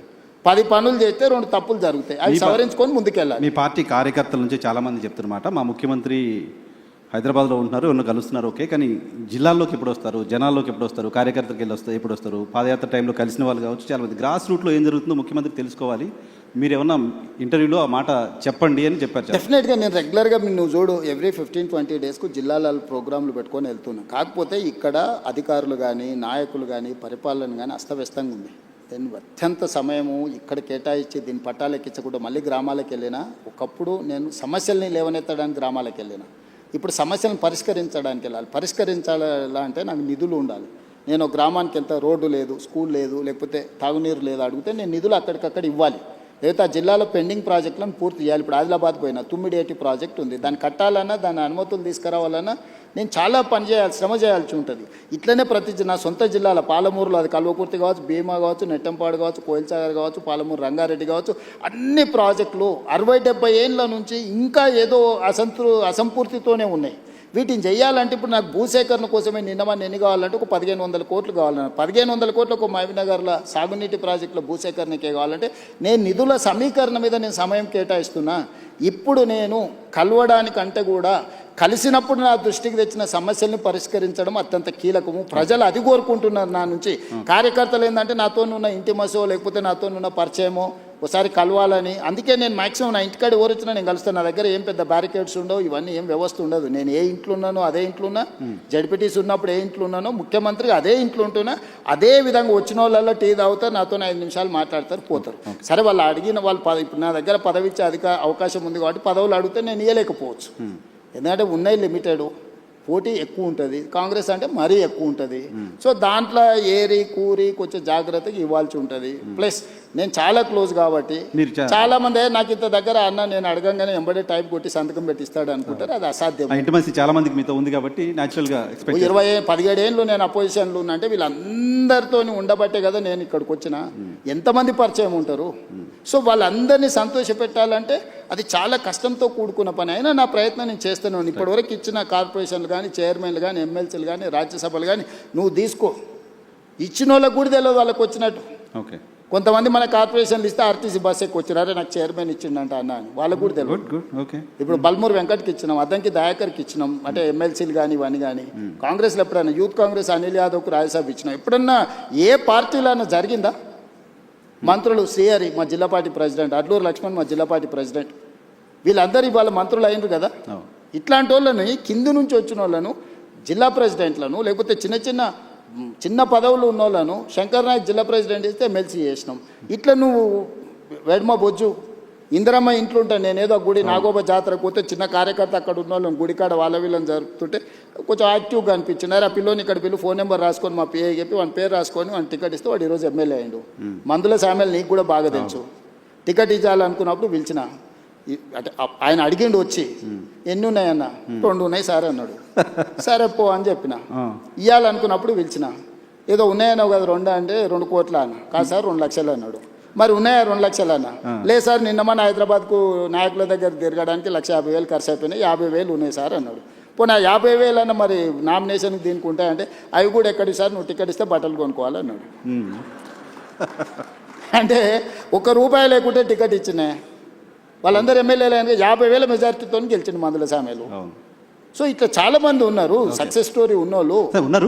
ఇప్పుడు ఆస్పిరేషన్స్ ఉన్నాయి, మిమ్మల్ని రావాలి, మీరు జిల్లాలో తిరగాలి అని కోరుకుంటున్న వాళ్ళు చాలా మంది ఉన్నారు. సరే, డెఫినెట్గా నేను చెప్పేది ఏంటంటే ఒక్కోసారి ఒకరికి అదృష్టం వరిస్తుంది, ఒకరికి కష్టం వరిస్తుంది, ఒకరికి ఆలస్యం అవుతుంది. కానీ నా దగ్గర ఏ కుర్చీ ఖాళీగా పెట్టాను. వీలైనంత మేరకు చాకలి ఐలమ్మని ఎవరైనా గుర్తుపెట్టుకుర్రా? శ్రీకాంతాచారి తల్లిని ఎవరైనా గుర్తుపెట్టుకుర్రా? మహిళా కమిషన్ మెంబర్ ఇచ్చారు. కోదండరామ్ సార్ని ఎవరైనా గుర్తుపెట్టుకుర్రా? ప్రొఫెసర్ తిరుమలరావు గారిని ఎవరైనా గుర్తుపెట్టుకున్నా? అక్నూర్ మురళిని ఎవరైనా గుర్తుపెట్టుకున్నా? నేను ఇట్లా ఒక 50 పేర్లు చెప్తాను. తెలంగాణ ఉద్యమంలో పార్టిసిపేట్ చేసిన వాళ్ళందరినీ పిలిచి పదవిచ్చి ప్రభుత్వంలో భాగస్వాములను చేసిన. ఓకే. సో 9 మంది కళాకారులను గుర్తించి కోటి రూపాయలు ఇచ్చి వాళ్ళకు పట్టాలు ఇచ్చి రాష్ట్ర అవతరణ దినోత్సవం గుర్తించిన. అందశ్రీ రాసిన పాట తెలంగాణ ఉద్యమాన్ని ఎక్కడికి తీసుకెళ్ళింది? 10 ఏళ్ళ ముఖ్యమంత్రి ఎన్నడన్నా చూడనని చూసిండా? జయ జయ హే తెలంగాణ గీతాన్ని రాష్ట్ర గీతంగా మార్చింది నేను కదా? తెలంగాణ తల్లిని అంకితం చేసింది నేను కదా? కులగణన చేసింది నేను కదా? మాదిగ వర్గీకరణ చేసింది నేను కదా? ఇవన్నీ ఎవరు చేసిరు? ఇవన్నీ నేనే కదా చేసింది. ఇవన్నీ కూడా సుదీర్ఘకాలంగా దశాబ్దాల నుంచి పెండింగ్ ఉన్న సమస్యల్ని కూడా ఒకటొకటి పరిష్కరించుకుంటూ వస్తున్నా నేను. మూసి ప్రక్షాళన కూడా అందరు ముఖ్యమంత్రులు మాట్లాడినరు. కానీ నిక్కచ్చిగా నిలబడి ఏమైనా సరే చేస్తా అన్న వాళ్ళు ఒక్కరిని చూపించు. నేను ఈరోజు చెప్తున్నా, మూసి చేస్తా, ఎవరు అడ్డం వచ్చినా చేస్తా. మూసి నదిని ప్రక్షాళన చేసి నగరానికి అందిస్తా. ప్రపంచంలోనే అద్భుతమైన నగరం హైదరాబాదును తీర్చిదిద్దేత నాది. చెరువులలో ఎవరున్నా మొత్తం కూల్చి చెరువులనే కలుపుతా. నాలాలలో ఎంక్రోచ్మెంట్ ఉన్నా కొట్టేస్తా. వార్నింగ్ ఇస్తున్నారు ఖచ్చితంగా. ఎవరున్నా మీరే మర్యాద కాల్ చేస్తే సామాన్లు తీసుకుపోతారు. మీ వెనకాల ఎవడు ఏసో మీడియాలో పెట్టినా ఏం ఊరుకోను. ఒకరోజు వెనక ఒకరోజు ముందు కూలడం ఖాయం. కాబట్టి నీళ్ళ దగ్గరికి పోకండి. నీళ్ళ దగ్గరికి పోయినానంటే కూలడం ఖాయం. నేను ఇంకా స్పష్టంగా నీ ముందర చెప్పెళ్తున్నాను. రూత్లెస్గా వ్యవహరిస్తా. డ్రగ్స్ ఎవడైనా డ్రగ్స్ రిలేటెడ్ ఎవడన్నా ఉన్నాడంటే కీలు ఏలు ఇరిసి కూసబెడతా. రైట్ సార్, మీ టీం నాకు చాలా కోపంగా చూస్తున్నారు. మీ టైం ఎక్కువ తీసుకున్నాను, క్లోజ్ చేస్తా. చివరిగా మీ నెక్స్ట్ గోల్కి వెళ్ళే లోపు రేవంత్ రెడ్డి ఆయన మార్చుకోవాలంటే రేవంత్ రెడ్డికి నచ్చంది ఏంటి? ఇది మార్చుకుంటే ఇంకా నేను అంటే అవసరానికి మించిన సమయం ఇస్తుంటా. నేను 2 నిమిషాలు మాట్లాడాల్సిన వాళ్ళతోనే 2 నిమిషాలు మాట్లాడాల్సిన 20 నిమిషాలు ఇస్తుంటా. క్వాలిటీ టైం స్పెండ్ చేయాలని ఈ మధ్యలోనే పెట్టుకున్నా నేను. అవసరానికి మించిన టైం నాకు ఇచ్చారని చెప్తున్నారు. ఓవరాల్గా నాకున్న లక్షణంలో నేను మార్చుకోవాలనుకుంటున్నది అవసరానికి మించిన సమయం ఇస్తున్నా. దాన్ని తగ్గించుకుంటే ఇంకెక్కువ మందికి ఇవ్వచ్చు అని నేను అనుకున్నా. ఇప్పుడు రేపటి నుంచి కొంచెం ఆ ప్రాక్టీస్ మొదలు పెడతాను. మేము చాలా కాలం జర్నలిస్ట్గా ఉన్నప్పుడు మేమందరం ఫేస్ చేసిన సమస్య, మీతో ఫోన్లు ఎత్తరు. నాకున్న బిగ్గెస్ట్ వీక్నెస్ ఫోన్లు ఎత్తకపోవడం. నేను అఫీషియల్గా అసెంబ్లీలో చెప్పిన నేను ఫోన్లు ఎత్తాను. ఫోన్లు ఎత్తితే ఇప్పుడు ఇంకా అసలు నేను జడ్పీటీసీ రాహుల్ గాంధీ మెసేజ్ పెడుతున్నారు అన్నారు. టెక్స్ట్ పెడతాడు. అందుకే టెక్స్ట్ పెడితే నేను ఫ్రీగా ఉన్నప్పుడు ఫోన్ చేస్తాను. నేను ఫోన్ ఎత్తడం మొదలు పెడితే నా దగ్గర ఉన్న మనిషితో నేను మాట్లాడలేను. నువ్వు 10 నిమిషాలు టైం తీసుకొని వస్తే 10 నిమిషాలు పక్క రూమ్లోకి పోయి ఫోన్ మాట్లాడినా అనుకో, నువ్వేమనుకుంటావు? రెండోది, నీ పక్కన ఎవడుండో ఇవాళ రేపు ప్రతిదీ ఫోన్లలో రికార్డ్ చేస్తారు. నీకు అనుభవం అయిందా? అవును, చాలా. స్పీకర్ ఫోన్ ఆన్ చేసి చూడు ఇప్పుడు ముఖ్యమంత్రితో మాట్లాడతాను. రాత్రి 12ంటికి ఫోన్ చేస్తాడు వాడు. నాకు దగ్గరోడు ఏం చేస్తున్నావు అన్న అంటాడు. రాత్రి 12ంటికి ఏం చేస్తావా? ఏందిరా నీ సమస్య ఏంటంటే మా ఇంట్లోకి పాము వచ్చిందన్న, నువ్వు పాము సంగతి ఏందో చూడంటే నేను పోయి పాము పట్టుకోవాలన్నా. అంటే నేను ఎత్తే ఫోన్ని కూడా మీరు క్వాలిటీగా వాడుకోవాలి కదా. నిజంగా ఓ ఆపత్తు ఉంది, ఓ కష్టం ఉంది, లేకపోతే ఓ సంతోషం ఉంది అన్న, మా ఇంట్లో ఫంక్షన్ ఉంది మీరు రావాలి, లేదు నాకు ఈ ప్రాబ్లం ఉంది పలానా వాళ్ళకి చెప్పంటే పర్వాలేదు. ఇవాళ రేపు ఫోన్ల ఉపయోగానికంటే దుర్వినియోగం ఎక్కువ జరుగుతుంది. Very true. కాబట్టి నేను మనుషులతో మాట్లాడితే తప్పితే ఫోన్లలో నేను మాట్లాడినా కూడా 1, 2, 30 సెకండ్స్ 1 మినిట్లో ఓకే రైట్ అవునా మంచిది రైట్ అని పెట్టేస్తాను. ఫోన్ నేను మాట్లాడాను. ఏంటంటే ఇవాళ రేపు మీడియా కూడా మీడియా లాగా లేదు కదా. ప్రతి పార్టీ ఒక ఛానల్ ఆల్మోస్ట్ వాళ్ళ కార్యకర్తలే కదా లోపలికి వచ్చి. మన ఊరికే నేను ఒకసారి చిట్చాట్ చేస్తేనే రికార్డ్ చేసుకొని పోయారు. మీతో నేను క్యాజువల్గా రికార్డ్ చేసుకొని పోయి పెట్టి పెద్ద నేషనల్ లెవెల్ ఇష్యూ అని తెలిసి శశి తరూర్ విషయం లేదు మాట్లాడినాను. మరి అనెథికల్గా బిహేవ్ చేస్తున్నప్పుడు నేను మాత్రం ఏం చేయగలుగుతాను? అసలు జర్నలిస్ట్ ఫోన్లే అన్నట్ల జనరల్గా కూడా ఫోన్ నేను ఎత్తాను. బస్ ఫోన్ ఎత్తడం అనేది సర్పంచే ఎత్తలేకపోతుండు. నేను రాష్ట్ర ముఖ్యమంత్రిని ఫోన్ ఎట్లా ఎత్తుతాను నువ్వే చెప్పు. సరే మేము ముఖ్యమంత్రిగా ఉన్నప్పుడు అన్నట్లా మీరు ఫస్ట్ నుంచి మీరు ముందు నుంచి కూడా నేను ఎత్తాను. ఫోన్లలో ఉన్న ప్రమాదం నేను ముందే పసిగట్టిన. ఇప్పుడు 20 ఏళ్ళ నుంచి ఫోన్లు ఎత్తారు. అప్పుడు 20 ఏళ్ళ నుంచి కూడా నేను ఫోన్లు తక్కువ ఎత్తుతాను. ఉన్నడా లేదా కనుక్కోవడానికి ఫోన్ తప్ప ఫోన్లో నేను మాట్లాడాను, నేను ఎత్తానని క్లియర్గా చెప్పాను. నాకు టెక్స్ట్ పెట్టు, నేను బండి ఎక్కంగానే ఇప్పుడు నా ఫోన్ బండ్లు ఉంటుంది 2 hours నీ దగ్గర ఉన్నా, ఎక్కంగానే చెక్ చేసుకుంటా. ఎవరైనా టెక్స్ట్ పెడితే వెనక్కి కొడతా, రైట్ లేకపోతే వదిలేస్తాను. నేను ఒక స్టైల్ పెట్టుకున్నా. ఫోన్లు ఎత్తకపోయినా నేను ముఖ్యమంత్రి అయినా, ఇది కూడా చూడు మరి. Right sir, thank you very much మాకు సమయం కేటాయించినందుకు. Sir, one last question. మరి వే2 న్యూస్ కాన్క్లేవ్ గురించి, వే2 న్యూస్ గురించి మీ అమూల్యమైన సమయాన్ని కేటాయించి ఇచ్చేశారు. మీ అభిప్రాయాన్ని చెప్పవలసిందిగా రిక్వెస్ట్ చేస్తాను. సమాజంలో వస్తున్న మార్పుకు వే2 న్యూస్ సంకేతం. ఒకప్పుడు ప్రింట్ మీడియా 24 గంటలకు ఉండేది. ఒక వార్త అనేది సంఘటన జరిగితే 24 గంటల తర్వాతనే వార్త కింద మనకు ప్రచురణ జరిగేది ప్రింట్ మీడియా ఉన్నప్పుడు. ఆ తర్వాత ఎలక్ట్రానిక్ మీడియా వచ్చింది, దూరదర్శన్, ఇవన్నీ కూడా పొద్దుగాల 7 గంటలకు 9 గంటలకు, మధ్యాహ్నం ఒకసారి, రాత్రికి 7 గంటలకు ఒకసారి. సో ప్రతి 5-6 గంటలకు ఒకసారి ఉండేది. అక్కడి నుంచి మార్పు వచ్చినప్పుడు ప్రతి 1 అవర్కి ఒక న్యూస్ వచ్చింది. ఆ తర్వాత స్లోగా తగ్గుకుంటూ వచ్చి 1 మినిట్కి వచ్చింది. ఇప్పుడు ఎవ్రీ సెకండ్ ఒక కొత్త న్యూస్ వస్తుంది. ఆ ఎవ్రీ సెకండ్ న్యూస్ క్రియేటరే వే2 న్యూస్. సో అది సమాజంలో వస్తున్న మార్పు, ప్రజల ఆసక్తి, వీటి అన్నిటినీ క్రోడీకరిస్తే వే2 న్యూస్ మీరు ఇంకా బాగా అభివృద్ధి చెందాలి. కాకపోతే నా సూచన ఒక్కటే, బయాస్డ్గా ఉండకండి, బ్యాలెన్స్డ్గా ఉండండి. ఇష్యూ మీరు ఎప్పుడు ప్రతిపక్షమే, మీరు అది గుర్తుపెట్టుకోండి. నేను ఎప్పుడు జర్నలిజంని ఎల్లకాలం ప్రతిపక్షంలో ఉండేది ఎవరే అంటే జర్నలిస్టులు, జర్నలిజం అని నేను నమ్ముతా. ఏదో ఒక పక్షం తీసుకున్న రోజు దానికి ఉన్న గౌరవం తగ్గుతుంది. దయచేసి వే2 న్యూస్ కూడా నా సూచన ఒక్కటే, వ్యూస్ పెట్టకండి, న్యూస్ పెట్టండి. లేకపోతే ఇష్యూస్ని మీరు విశ్లేషించండి. దానివల్ల మాకు కూడా ఫీడ్బ్యాక్, కొన్నిసార్లు మాకు కూడా ఫోకస్లు ఉండదు. అంటే నేను ఒకటి అనుకుంటాను ఇట్లా వెళ్తే బాగుంటుందని, కొన్నిసార్లు దాంట్లో ఏదో ఫ్లా ఉంటుంది. మీలాంటి వాళ్ళు సీనియర్ జర్నలిస్టులు కూర్చొని విశ్లేషించి ఒక ఆర్టికల్ పోస్ట్ చేసింది అనుకో, మాకు ఐ ఓపెనర్ అవుద్ది. నేను అట్లాంటివి తీసుకోవడానికి నేను పర్సనల్గా ఎప్పుడు వెనక్కి నన్ను పొగడమని నేను ఇన్నేళ్ళలో ఎవరినన్నా, ఇంతమంది జర్నలిస్టులు ఎవరైనా నన్ను పొగిడితే ఏమని ఎప్పుడన్నా అడిగినా, నేను అడగను. నా నేచరే అది కాదు. మీరు పొగడడం వల్ల కూడా దానివల్ల ప్రమాదమే తప్ప ఈజీగా అర్థమైతే ఎదురుగున్నోనికి ఇది పెట్టుబడిదా లేకపోతే పుట్టుబడిదా అని. సో పెట్టుబడితో వచ్చేటివి మనం పెట్టుకునే సోషల్ మీడియాలు మనల్ని, ఇప్పుడు మనం పెళ్ళికి బ్యాండ్ అదే ఇవాళ రేపు పాటలకు పిలుస్తారు కదా, వాడు మన అడిగిన పాటలే వాడతాడు, మన చెవులకు నచ్చినట్టువే వాడతాడు. సర్వేలు కూడా మన డబ్బులు ఇచ్చి మనకు కావాల్సినట్టు చేయించుకొని మనమే నమ్మి ఆ కాగితాలు పట్టుకొని తిరిగినోడు ఎవరు ఏం కారు. పబ్లిక్ నుంచి ఫీడ్బ్యాక్ తీసుకొని మీరు చెప్పదలుచుకున్నది చెప్పి ప్రభుత్వానికి కూడా ఇందులో ఈ ప్రాబ్లం ఉంది, ఇక్కడ మీరు చేసిన నిర్ణయాలలో లోపం ఉంది, దీన్ని ఇట్లా సవరిస్తే బాగుంటుంది అనే లైన్ ఇచ్చింది అనుకోండి, అది లాంగ్ రన్లో మీరు కూడా సర్వైవ్ అవుతారు, సమాజానికి కూడా మేలు జరుగుద్ది. అప్పుడు ఎవరైనా అరే వే2 న్యూస్లో మా సమస్య ప్రస్తావిస్తే మాకు పరిష్కారం దొరుకుతుందని అనుకుంటారు.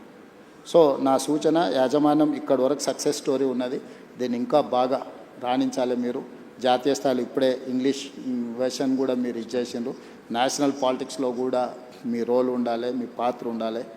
రాష్ట్రానికి, దేశానికి గౌరవం తెచ్చే విధంగా మీరు పనిచేయాల్సిందిగా కోరుకుంటూ యాజమాన్యానికి శుభాకాంక్షలు తెలియజేస్తూ సెలవు తీసుకుంటున్నాను. వాల్యుబుల్ సూచనల్ని వే2 న్యూస్ ఫాలో అవుతుంది సార్. Thank you.